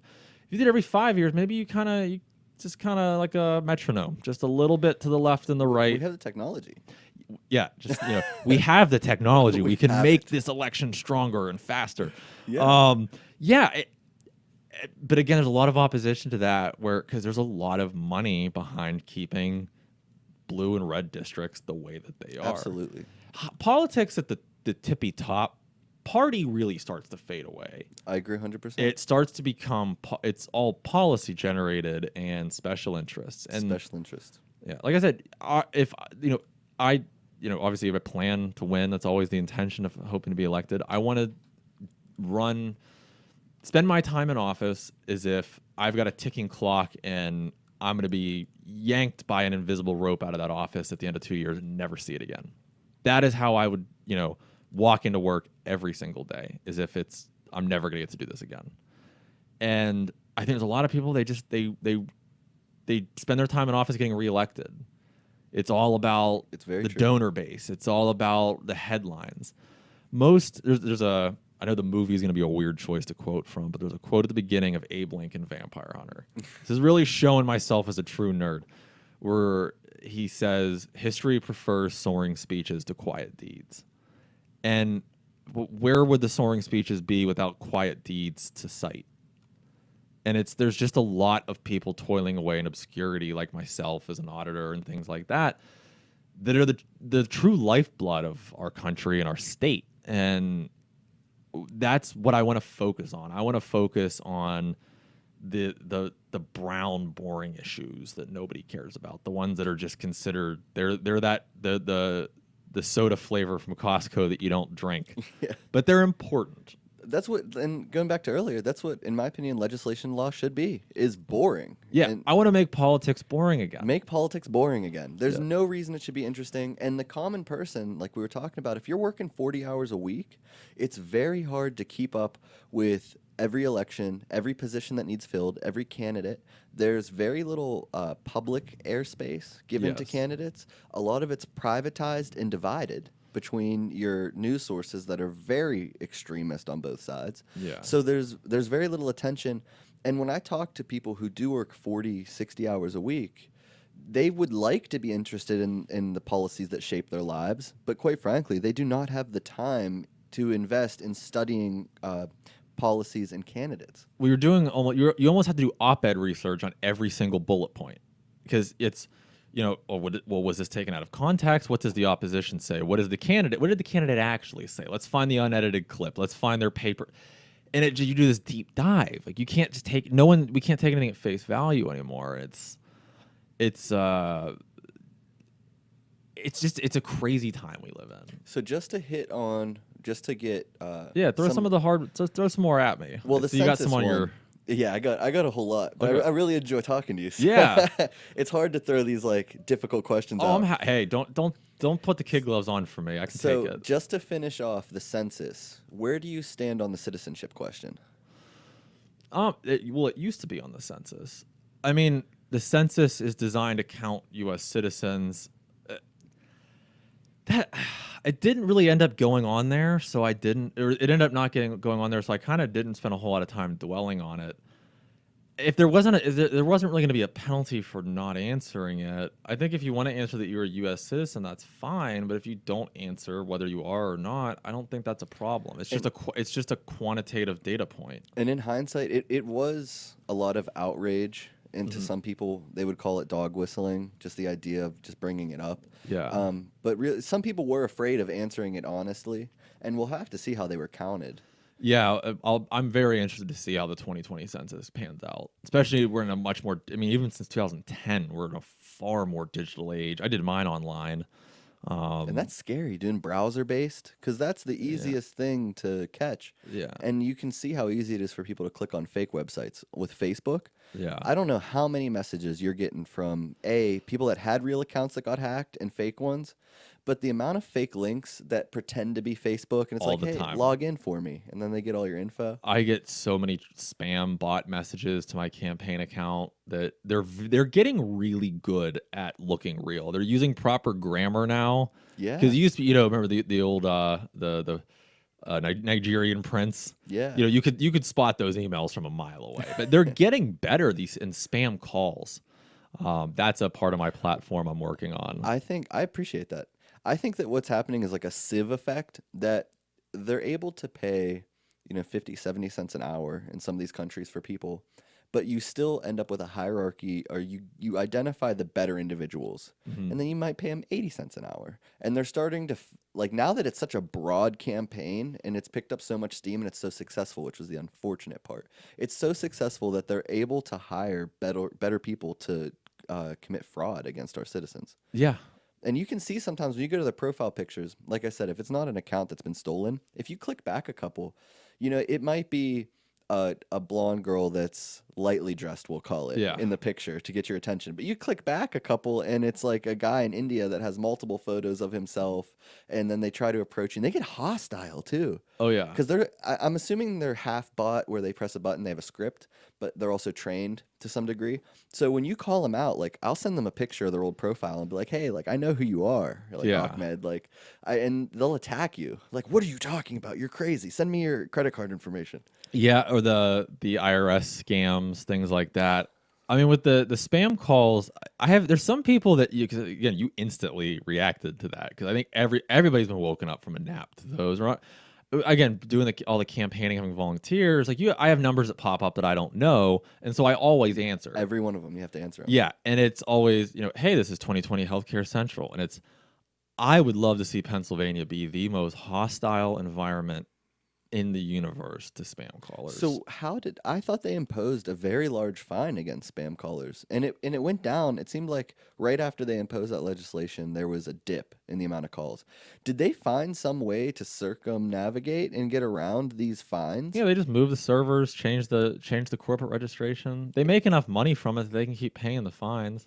It's kind of like that idea that we have to get lucky every time. They only have to get lucky once. Yeah. No, the criminals have to get lucky every single time, and law enforcement only has to get lucky one time to catch them. That was from Narcos they did that on Netflix. It was it was an older quote from the IRA towards Margaret Thatcher about a assassination attempt. Oh, okay, yeah. Well, I guess yeah. You do from that perspective, yeah, you are flipping the roles. Yeah. But yeah, I mean it's I think for a lot of folks it's very predatory, especially for seniors and things like that. I mean, I've heard from people that have been victims of scam artists, and it's as much as we want to dismiss it as not being is maybe alert or as knowledgeable. These enterprises have become very skilled in exploiting people. They're not the guy on the phone that clearly has an accent that's trying to sell you swampland or something. It's getting better. Because they're not stupid. No, they're very bright. They've been gathering research like a Fortune 500 company for decades. Yeah. And they've gotten better at it. So we'll move on. So socialism is a word that's brought up a lot that I feel like has been perverted in its comparison. So for people watching that are familiar with a political compass, we have the idea of left and right, but then also libertarian and authoritarian. So a lot of socialist ideas, it seems like a lot of people I talk to our age, because most of my friends are pretty left. So are mine. They're mostly libertarian, right? They're more freedoms. But it seems like the word socialism is always attached to communism. And especially people try to drag like Nazi Germany into it. They talk about Venezuela, Stalin, or things like that. So I'll just give you mine real quick is just spending taxpayer monies on the people instead of the corporations. So how do you define socialism? Because that word, it drops you into an extremist bucket. It attacks the other person. Yeah, again, this is for my campaign especially. It's an important thing to be able to define, and it's again, it doesn't even have to start with something that is necessarily always attached to socialism, but in this case, it tends to be, which is just this tax and spend. No individual could run their life the way the government runs its budget. Year over year, I think of the last few years, only one we didn't have spending exceed the budget. On a federal level? No, it's about the state level. Oh, on the state level. Oh, the federal level. No, but that's it was balanced. It's a lost cause. One time under Clinton, and that was mostly from the .com boom, and they actually used it appropriately. And NAFTA. And prior to that, we hadn't run. We've been negative since slavery ended. How disgusting is that? Is our only surpluses in this country came when we had slaves. Yeah, well, with understanding like a larger, like on a macro level for budgetary issues, you're supposed to have like a decade-long surplus sort of curve to a deficit curve to fund the next to invest in infrastructure and the economy and the environment to fuel the next surplus. It's supposed to be, like a typical wave cycle. Yeah, but we don't have that. We just have the deficit that just keeps going down. What's it at now? Like 27.5 trillion or something? I know it's high enough that I feel sick when I look at it. Yeah, it's something. It's like an entire house per person. That's why I try to focus on state politics more, because the founding fathers never intended to have this powerful of a central federal government. Most of them were against it. Yeah. That was their biggest fear because that's what they were running away from. I mean, it was more, I think the federal government in its infancy served more as a role of messenger between states and municipalities because we didn't have the communication we do now. And I'll get to a more interesting point with that in a little bit.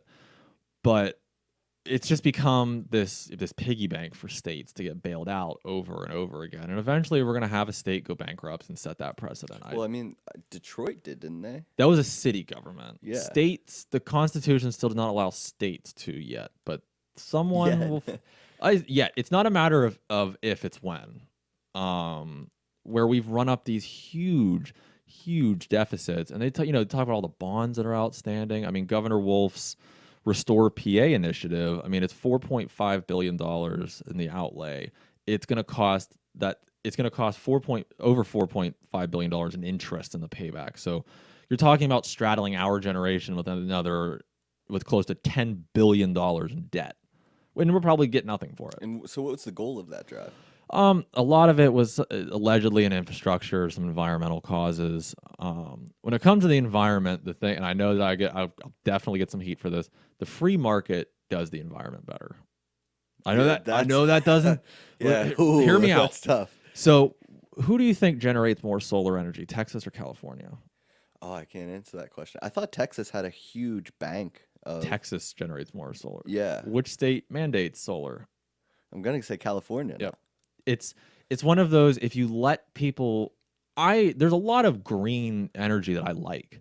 I'm very frugal, so I love the idea of one of the concepts, like when I have to pick some more detailed environmental stuff, but a lot of people get bored by it. I love small scale hydroelectric, things like that. I'm not a big fan of dams. I could go on a whole soapbox about dams are destroying our ecosystem in a lot of places. But smaller scale. I mean, Thomas Edison had originally envisioned a much less centralized electric grid to have, and for a long time there were these steam plants and smaller scale power generation plants. But we've gotten away from that. I mean, solar's never going to replace all of our power. Wind's never going to replace all of our power. We have to create a hybrid system. I think, and I know this, it's a size and effect difference, but I think Scotland, did they go 100% renewable? That you have to dig into those statistics, because that doesn't mean that that's all, that they don't use non-renewable energy, because you have the peak and off-peak hours. You're not always generating, but it may be that they generate more from renewable energy than they consume, but they're still drawing power from non-renewable sources. That comes down to the battery technology that I believe Elon at least he gets the most news coverage for working He's on kind it. of a prophet of this generation. I know I'm a huge fan of that guy. I am too, especially on Joe Rogan. Oh yeah. I agreed with I think everything he said. There were a few times I didn't agree with him, and it seemed like he was in a completely different zone. Like when he attacked was that Chile that had the people trapped in the cave? Yeah, that I didn't. He called someone a pedophile because they didn't want his little ship that he spent 36 hours working on. Yeah, something like that. I didn't follow that one that closely, because I think it was just this back when the news used to be a little bit more boring. It just kind of seemed like one of those stories, like not a whole lot of I can do in regards to this. I don't know how many people get trapped in caves every year. It's not a topic I spend a great deal of time reading about. I think they lost like a Navy SEAL level special ops person, and I think a kid. Yeah, it wasn't like, it's not a huge groundbreaking topic, but I was just using it as an example of times I didn't agree with him. Yeah, because he says some off the wall things, and that's difficult with A, cancel culture. Yeah, and B, social media. And what you were saying about people using social media to vent, it's so easy to go back in time and grab something someone said a decade ago. Yeah, people aren't. We all have recency bias, and we're not applying historical distance to it, where we have to realize, yeah, it's still wrong what they said. I would never, if someone says something that's very, ignorant and prejudicial, it's one of those. I don't have a time machine, so it's not as if I can go into that room and say, "Hey, shh, don't say that." We can't go back and do that.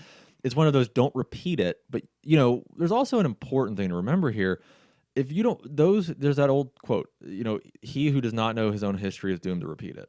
Absolutely. And it's you can't whitewash history, and because there's awful parts of our history of everyone's. I mean, the human race has only really recently started to be more civilized. Our natural state throughout our existence has been barbarism. Yeah, we're like 2 generations from full-blown slavery. Yeah, we're not. It's one of those. It's awful. But we can't, if we erase that. You have to, it's unfortunate. You have to learn the good and the bad. So is this more of like the statue argument with everything going on right now? With the statues, I mean, if enough people support removing something and they go through the process to do it legally, they've got a consensus on it. I may not agree with it, but you did your legwork. What I don't agree with is an angry mob tearing things down. See, and I can agree from a 1984 aspect of like not removing history. Yeah. But I try to empathize with people, especially people in the Black community, walking past a statue of someone who was a slave owner, or just the idea of that. I can't know what it feels like to visualize that, but my stomach turns with a lot of these topics too. Like, I'm literally sickened by a lot of the stuff that I see these days. So I can understand tearing down things like that and the whitewashing of it, because I do not like the idea of Thanksgiving. Personally, just based on like what we did to the natives. Thanks taking. Yeah, I heard somebody call it that. If you're really in historical context, there's a lot of old tales that are awful when you examine them. I mean, take Snow White, and I mean that was about child slave labor in mines. Yeah. Most children's stories start out. I mean, it's usually resembles something out of a Saw movie more than it does a Disney film. They're usually all awful. But again, there's definitely ways to tone down things that are triggers for people. That's all well and good. And like I said, if you go through the proper process And there's definitely a need for reform for how people can have their voices heard, because there is a lack of that. It's the mob mentality and the smash this, burn this, loot this. That's where, especially with everything going on right now, it's even scarier, because you just have so many people that are scared and isolated and angry, and it's all boiling over. I think that's what we saw, or what we have been seeing the last few weeks. It's just the crack in the dam finally burst, and all of that pressure came out. There's a lot of weird fear mongering and things that we witnessed happen. So the first couple days when the protests turned into riots, it set the tone for the entire revolution. Because everyone started, instead of saying protest, which is a very American thing to do, Yeah. people immediately said, like, oh, did you see the riots today? But that was only the first couple in some places. Now we still have the autonomous zone in Seattle, but that's an outlier. So for the most part, the first couple days, you did have the peaceful protests followed by night coming and then bad actors. Yeah. But then we saw that fear reach for weeks. Just a couple days ago, so there have been a lot of local assemblies. Mm-hmm. In just a few days, maybe a week ago, a few of the local restaurants were scared and boarded up and took everything out of their restaurants. And, it's been going on for a few weeks, like we're saying, and people are still scared that this stuff's happening, but it just hasn't been going on. Yeah, and I knew you were going to bring up the topic of everything going on right now, and it's always, for candidates especially, it's definitely a thing that we all have to learn how to address. And I've been asked by a few people, how, I'm a very stereotypical looking white male. I acknowledge that. I'm 6'4", I'm skinny, I'm awkward and goofy. I wear it proudly. I think whenever people ask me, how would you address the plights of the urban communities that are impacted by this community trauma and all of these issues, and the answer that I've come up with, and what I believe wholeheartedly, is I need to shut up and listen. No amount of empathy is ever going to allow me to put myself in the shoes of a 16-year-old mother that had to steal to feed her kids. Absolutely. I'm never going to be able to walk in her shoes just by sitting inside my own head and trying to wrap my head around it. I think that we don't have enough listening going on, and I think we have a great opportunity to finally. There's a lot of noise, unfortunately, but there's a lot of people, and they don't get the airtime, that will very calmly say, if we changed X, Y would be better. And oh, you know what? That guy makes a fantastic point now. That it kind of like that light bulb goes off. Like, I can remember seeing something that's almost exactly what he just described, something like that. But it's like you said, there's a lot of fear mongering, and I mean, I had a personal experience getting stuck in one of the riots.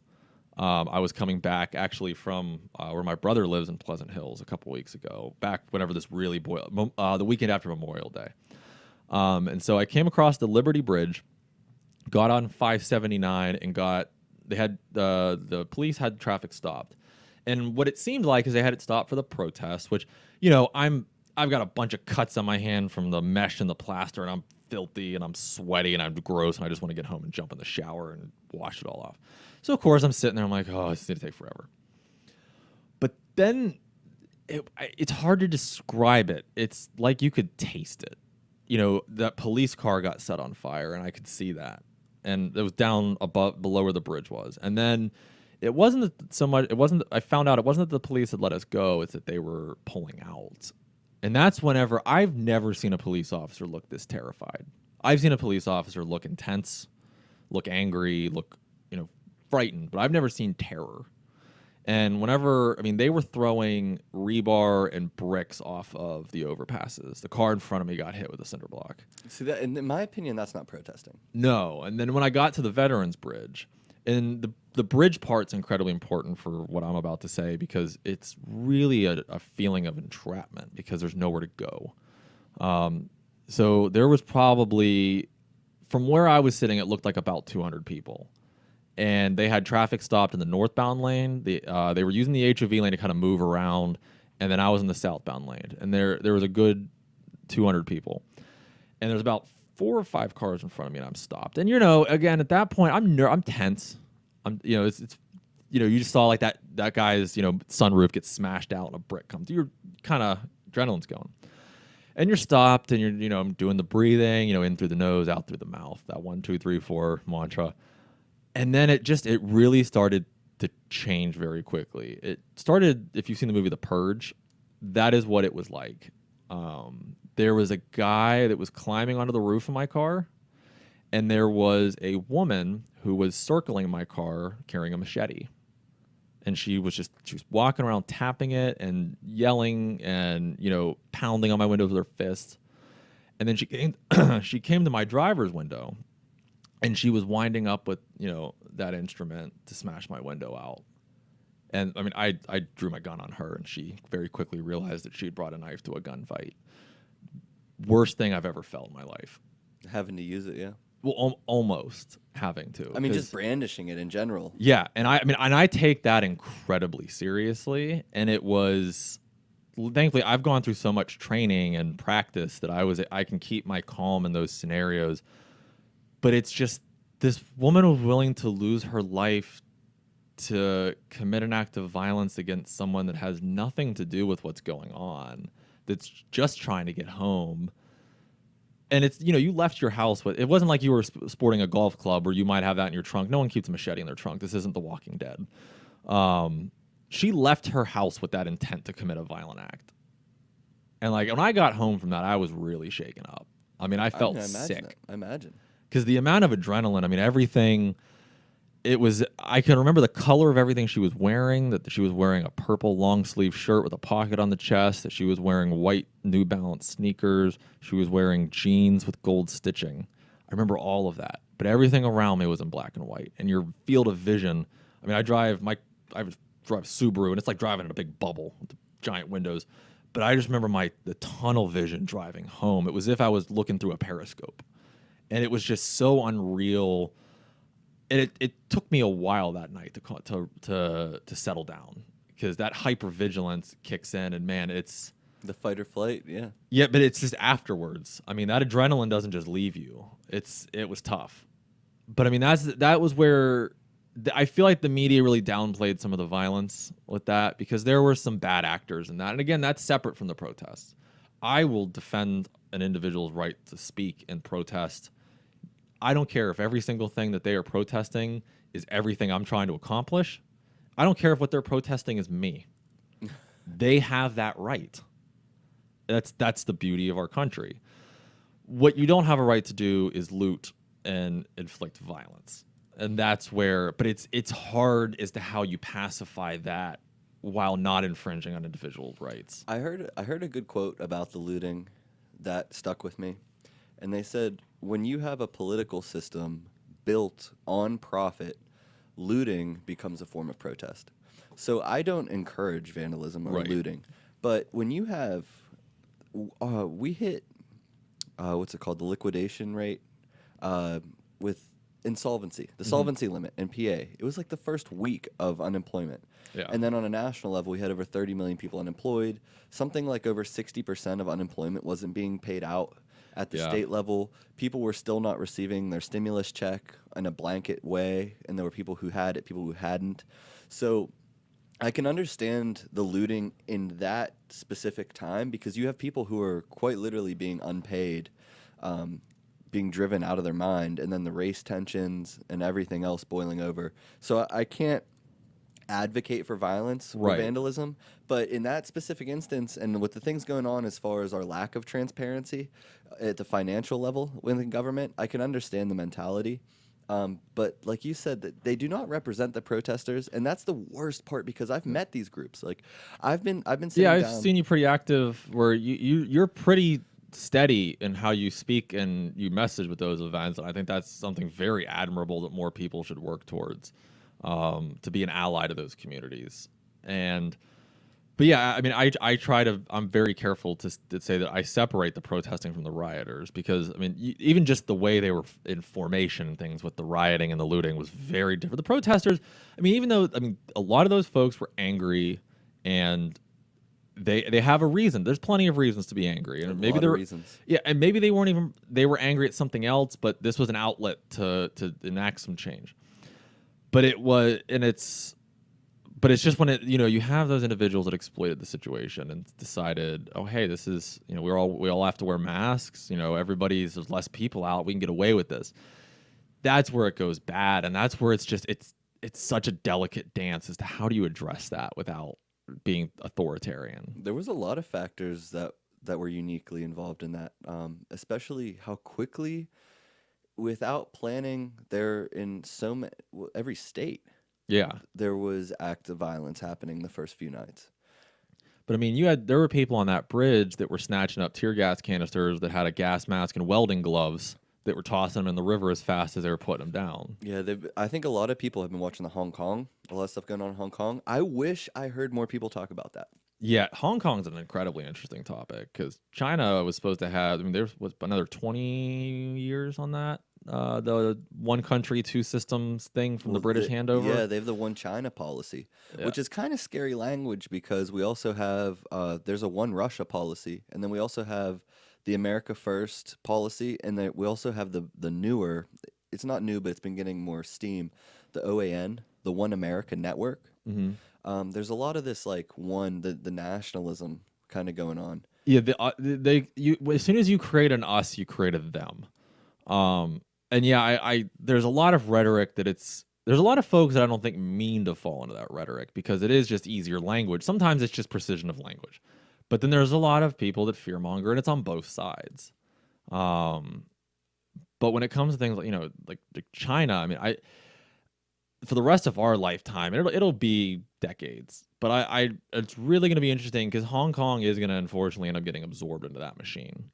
But you now have an entire, what used to be a country essentially, worth of people that have lived under a free democratic system. That is going to spread. I mean, even though freedom spreads way faster than COVID. in terms of an individual's desire for it. Yeah, I mean, very few people don't want to live with freedom. Right. But the bigger problem was the 8 founding members of the democratic movement. They were attacking students in the universities. There was a lot of aspects in Hong Kong that, of course, they're playing dirty. And then I spoke to some students here that were going to school that had family in China and Hong Kong, and they told me to watch out who I talk to, because if a Chinese student has family in Hong Kong, it's very easy for them to get compromised by the CCP. And they said that people, and you could use the word spies, I guess, are installed into university settings, especially in Pittsburgh, because we have such a high Asian population in our student body. With Carnegie Mellon and Pitt. Yeah. And they said that there's a high chance that spies are involved, and you have to watch who you talk to, not for my own safety, but if I start talking about the Chinese Communist Party in an unfavorable light to a student around other students, they warned me that there's a chance that I could actually endanger the family of those people I'm talking to by discussing democracy.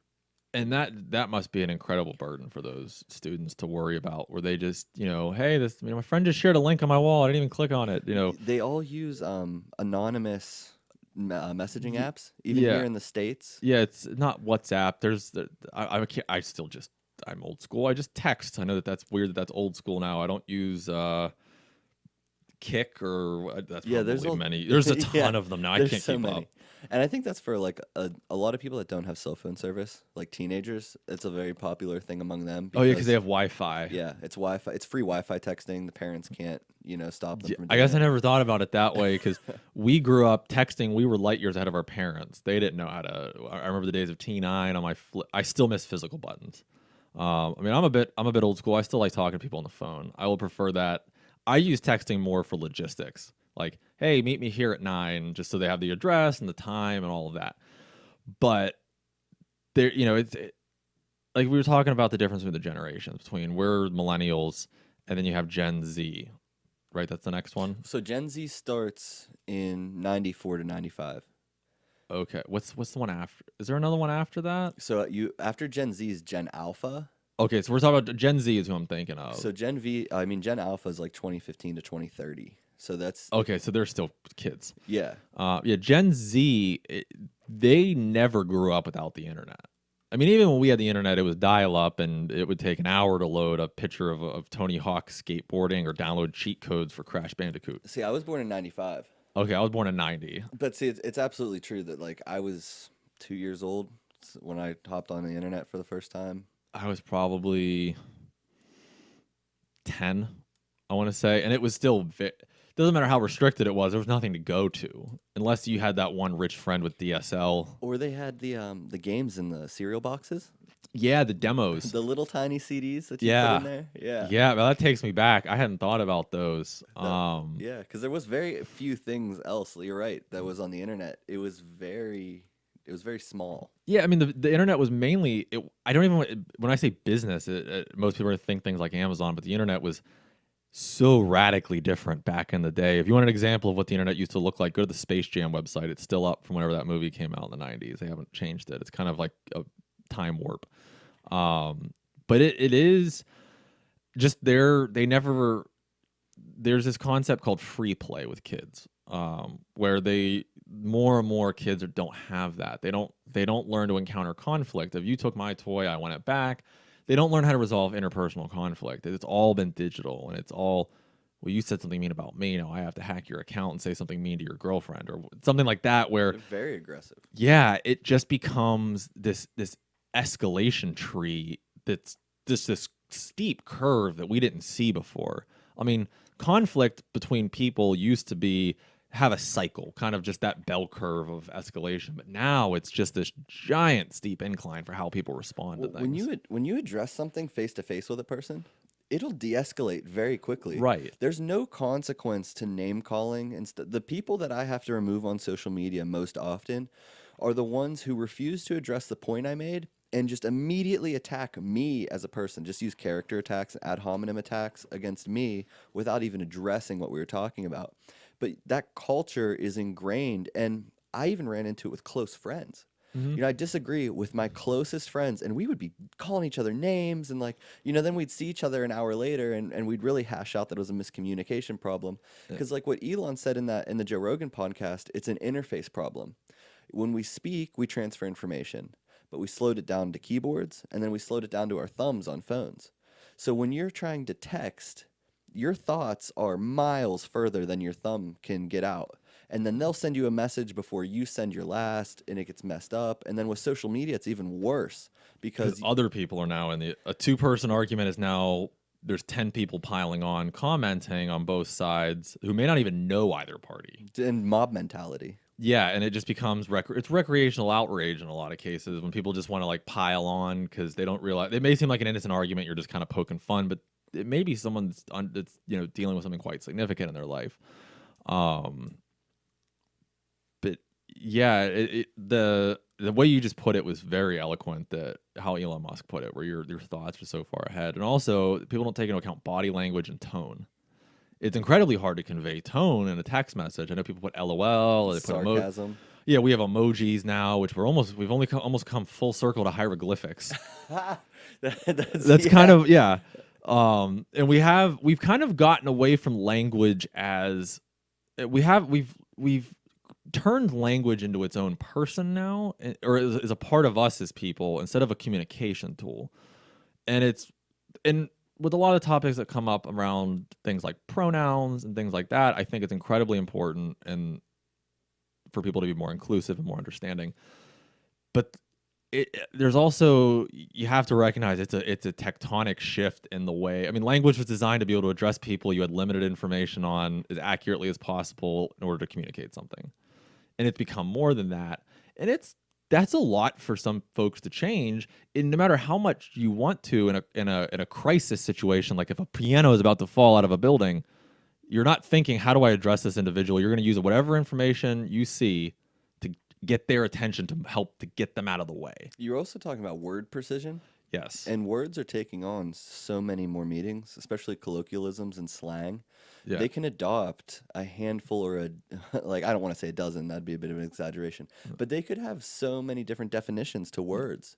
They get a very wide range of that's the more important thing is you can have one can be a positive connotation, one can be the original implication of the word, and then one's an incredibly negative, almost like a swear word. And it's like, what did you say to me? It's like, Yeah. no, I was complimenting you. I would say it's almost becoming generational dialects where it's, I know there's ways that I hear people talk that I can't always keep up with it. I'm like, you kind of hit a point where your language you can only take in so much. It's just, your speech patterns are set. I don't know if you go on Reddit often. Yeah, Reddit can be really overwhelming. I liked Reddit way back when there wasn't as many people.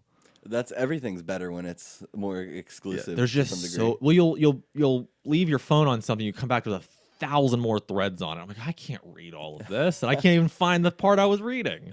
But there's decreasingly verbose is an idea. Increasingly verbose. So it's like we take a sentence that might be eloquent, and we make that sentence smart, and then we make that sentence not so stupid. Like we change it with less precision, right? Like you were talking about. And that whole the whole pronoun thing is very difficult to navigate. Yeah. Because I've never been personally affected by that. Because I identify as very normal things. Yeah. And in the very beginning, I was like, well, if that makes someone happy, why not do it? Why not just change what you call them? But then I ran into the difficulties navigating a room full of people.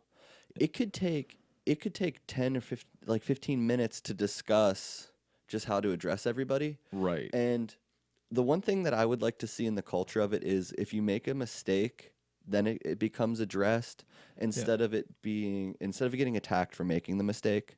Because if you make a mistake, you already feel terrible. You don't want to get like dogpiled. So that's kind of one thing that I've run into with like misgendering. Yeah, I've had the same experience where, and I've gotten pretty observant with how to, and in a lot of cases you just can't tell. But I try to, if there's somebody I run into, right, I'm guessing they even if they identify as what they appear to be, they may appreciate the fact that I take the time to ask. And I've never had anyone that I asked, because I've actually run into this in my professional life with audit contacts where I just wasn't sure, and I just sat down and I go, you're closing up, when you're out doing the field work, and it's like, hey, I'm just to dot all my I's here. How would you prefer that I address you in correspondence? And I got such a positive response. The person actually sent in a letter about it, that I was an incredible act of inclusivity, and it was just pragmatic to me. Okay, I like that approach. Yeah, and it's one of those, but I agree. I don't want to. You don't want people to become afraid of someone they think may be hostile if they make a mistake. I try to describe it, if I called someone by the wrong name accidentally because they look just like someone I know named Cody, but if I keep, and that they correct me, if I keep intentionally doing that, then they absolutely should get upset about that. I agree 100%. But if that person has their back turned to me and they have the exact same obscure shirt you're wearing and I call them Cody, it's one of those. There has to be a cushion for understanding, especially with such. Yes, you have to look at the intent. Did somebody were they trying to get me out of the way of a falling piano? Yeah. I actually had somebody do that where this individual dropped their wallet, and they were about to get on a bus, and I was like, ma'am, because losing your wallet, that's an awful, just sounding like an old man. Oh, it's the number of things that's going to cause. The steps. And this individual was just, I don't use those pronouns. I'm sure that something else could have happened to that individual that day. And I felt awful that I didn't know in that situation how to, I just worked off of what I could see from the back of somebody's head, trying to get their attention in a crowd to give them this wallet. But it's one of those, you don't want to fear reprisal for a slip of the tongue when you meant no malice. I agree. So transitioning from the gender topic, what is your personal stance on homosexuality? I fully support an individual's right to love who they love, marry who they marry, not have to fear for their jobs and their housing. That was actually a question on a candidate town hall I got. And I got some curious looks as a Republican candidate that I support that. But the way I describe it is I would say to somebody, imagine if putting your wife's picture on your desk could cost you your livelihood.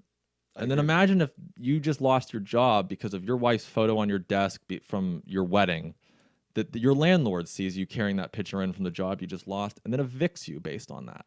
I agree 100%. And it's one of those, you have to describe it in pragmatic terms.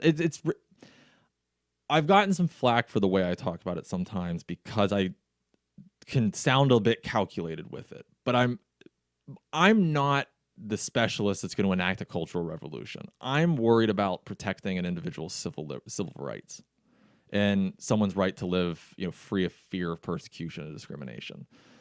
I don't, if there's other folks that are much better at the cultural part, but I think that the cultural part is much easier when you're not fighting a two-front battle of rights and culture. I agree 100%. It's more like an idea about social cohesion and collective bargaining. Yeah. And a lot of that I see, especially working within the Black community and trying to learn from things there. Mm-hmm. The intersection of homosexuality in the Black community is very difficult.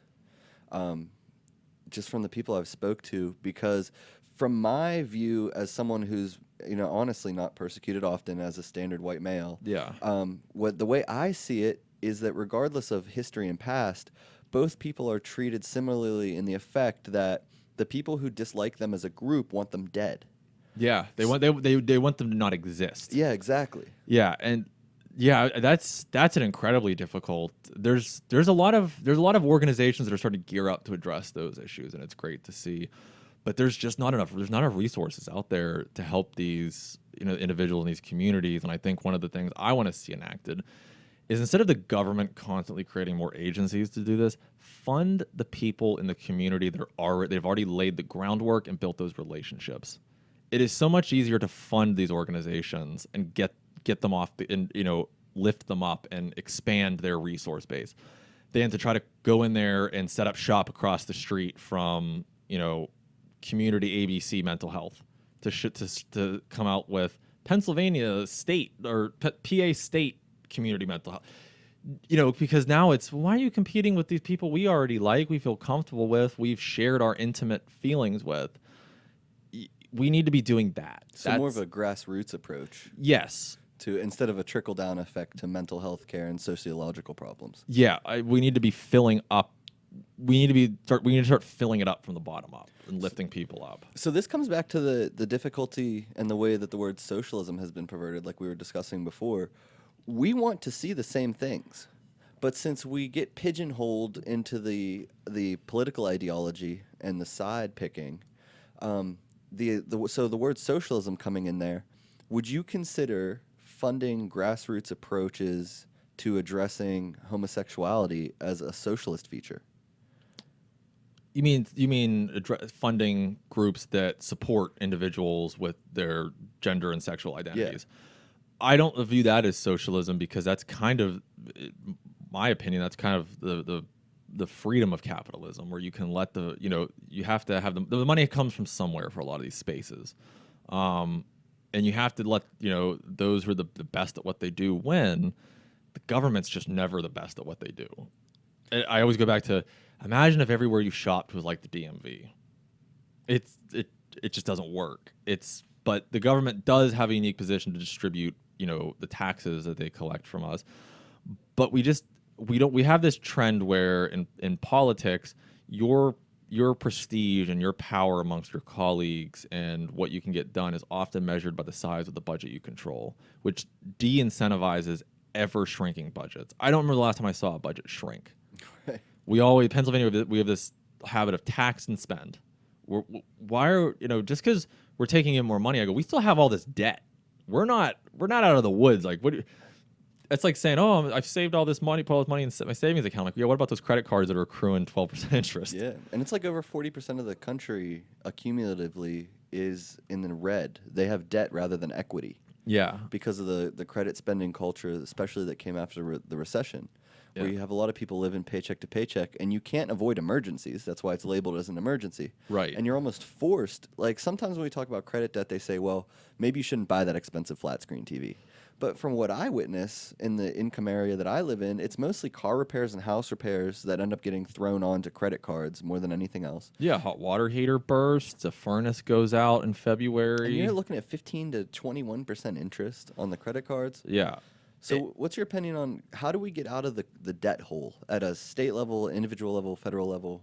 Federal level, I honestly don't know, because I focus so much on state politics, and I don't want to write our federal government off because I love our country, but there's a lot. There's a huge I can accept Herculean effort. I can accept that answer. Not a lot of people will admit they just don't have a solution, but there just isn't. state level, we really need to start attracting corporate relocations. And that does not, just to make it very clear for the record, that does not mean cutting taxes and, fixing the system and picking winners and losers and how to get people Like here. the Amazon type thing that we ran into. Yeah, that is so unnecessary. That's the funny thing, is people think that's how you get. That's not. It's really not. We need to make our, especially sales and use tax, and you can say that I'm biased because that's what I specialize in. That being simple versus the complexity that you have in all these states. That being simple is often driving these corporate relocations because you can actually lower a tax, very easily lower a tax, and cost that taxpayer more money to comply with it, especially when it comes to sales tax and corporate income tax. We barely take in any corporate income tax, but we have the highest corporate income tax of any state in this part of the country. It's 9.99%, so 10. But it's, you have all the consolidated reporting stuff, and if we can simplify this, we can attract more business. And the two largest sources of income for the state, number one, personal income tax. That comes from creating jobs. Number two, sales and use taxes. I know that when people think of sales tax, they always thinking about you're going to the grocery store, or the gas station, whatever.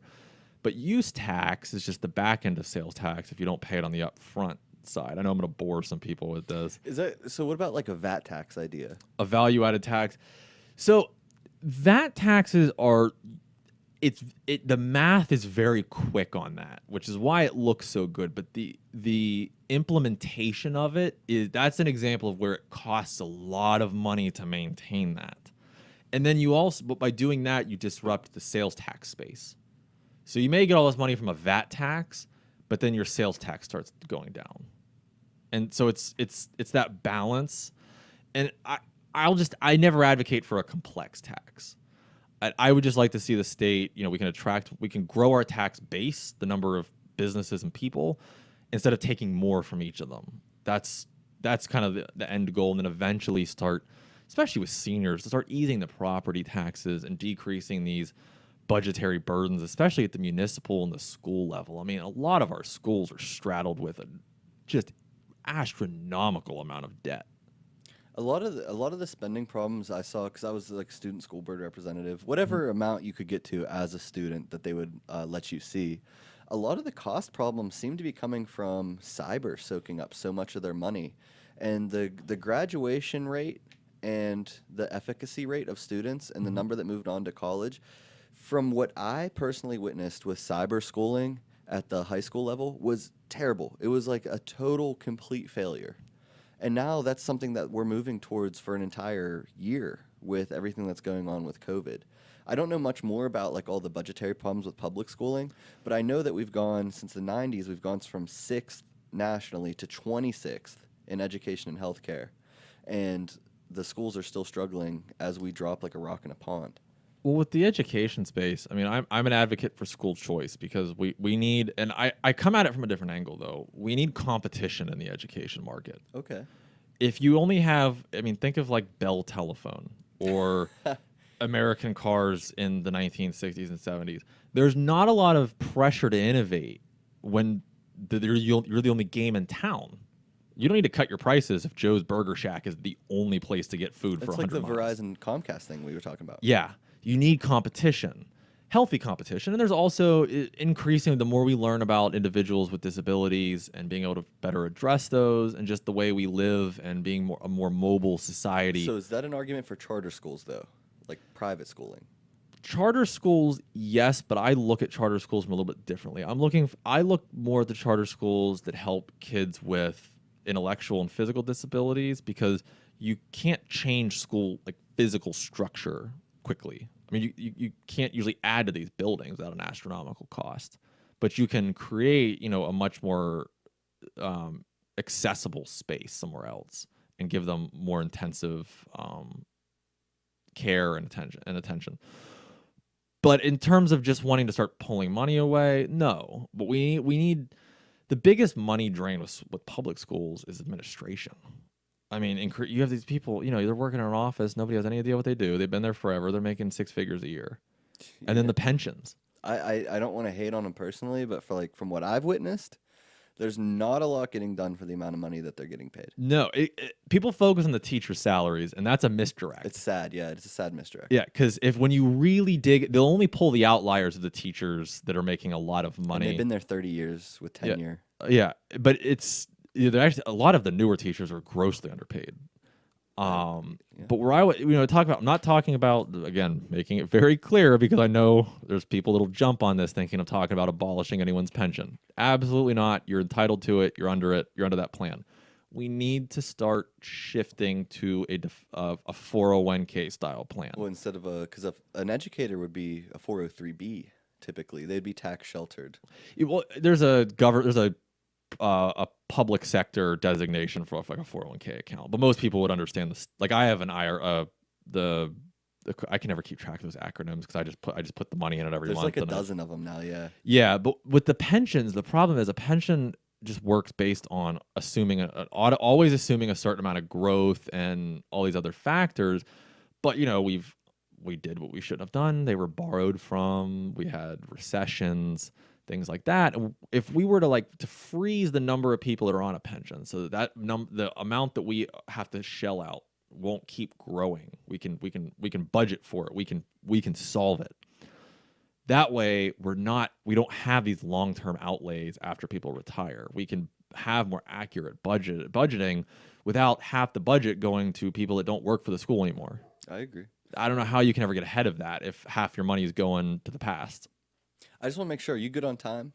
Yeah, I probably have to take off here soon. Okay, so I'll run through a couple. I have a whole page. I would not mind doing this again. Oh, definitely. I've enjoyed this a lot. Yeah, I've honestly learned a lot. I'm glad to see someone that identifies on the other side of the aisle with some of the things we're talking about. Obviously, if we dig deeper into these topics, we might find things we disagree on more. Yeah. But as far as we're talking right now, from a Republican standpoint, I'd agree with everything you're talking about. Yeah.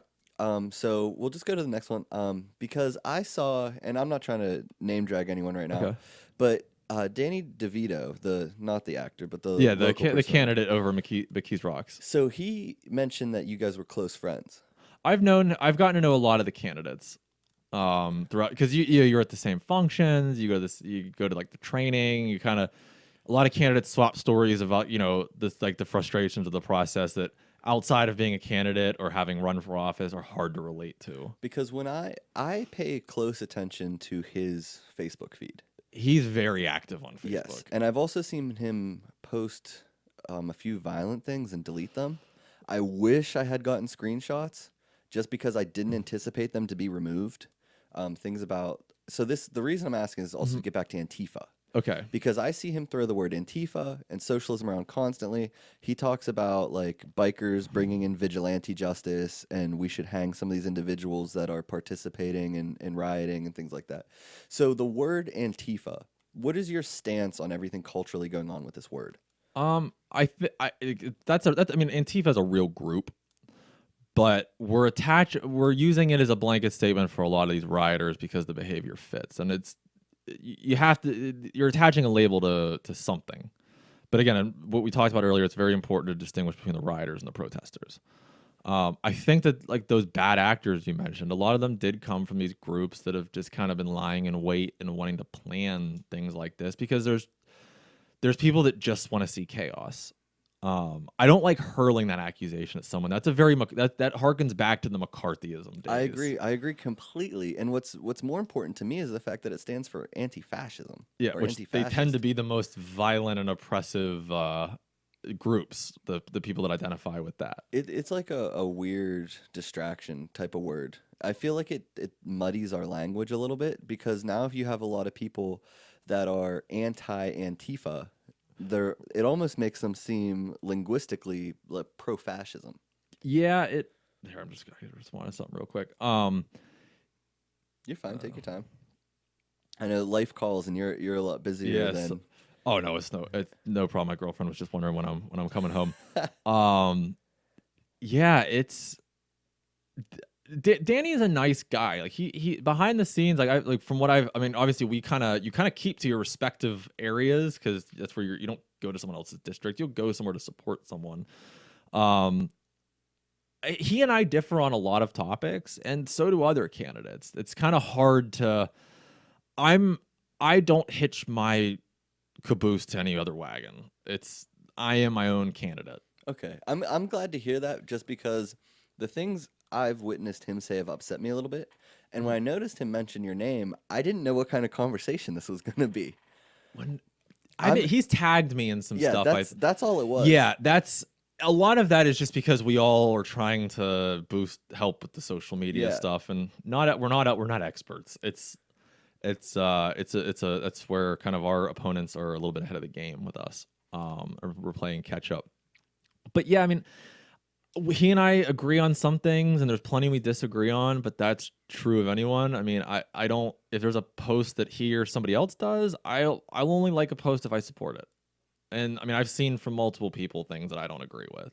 It's so easy to get pigeonholed Yeah. these days and just thrown into a group and painted with a broad stroke. It's also easy to share an article you haven't. The title can be very misleading. That's why I'm careful to read things that I share. It is so much worse than that now. You have people sharing with sincerity Onion articles, Babylon Bee, which are openly satirical websites. Yeah. You have people sharing fake domain names that link to still pictures just to create the image for the headline. And you can tell, forget reading the article, they're not even clicking the link because I've been documenting some of that. I have over 1,000 images saved of fake domain names. And one of them, for instance, was Trump-Pelosi-win.com.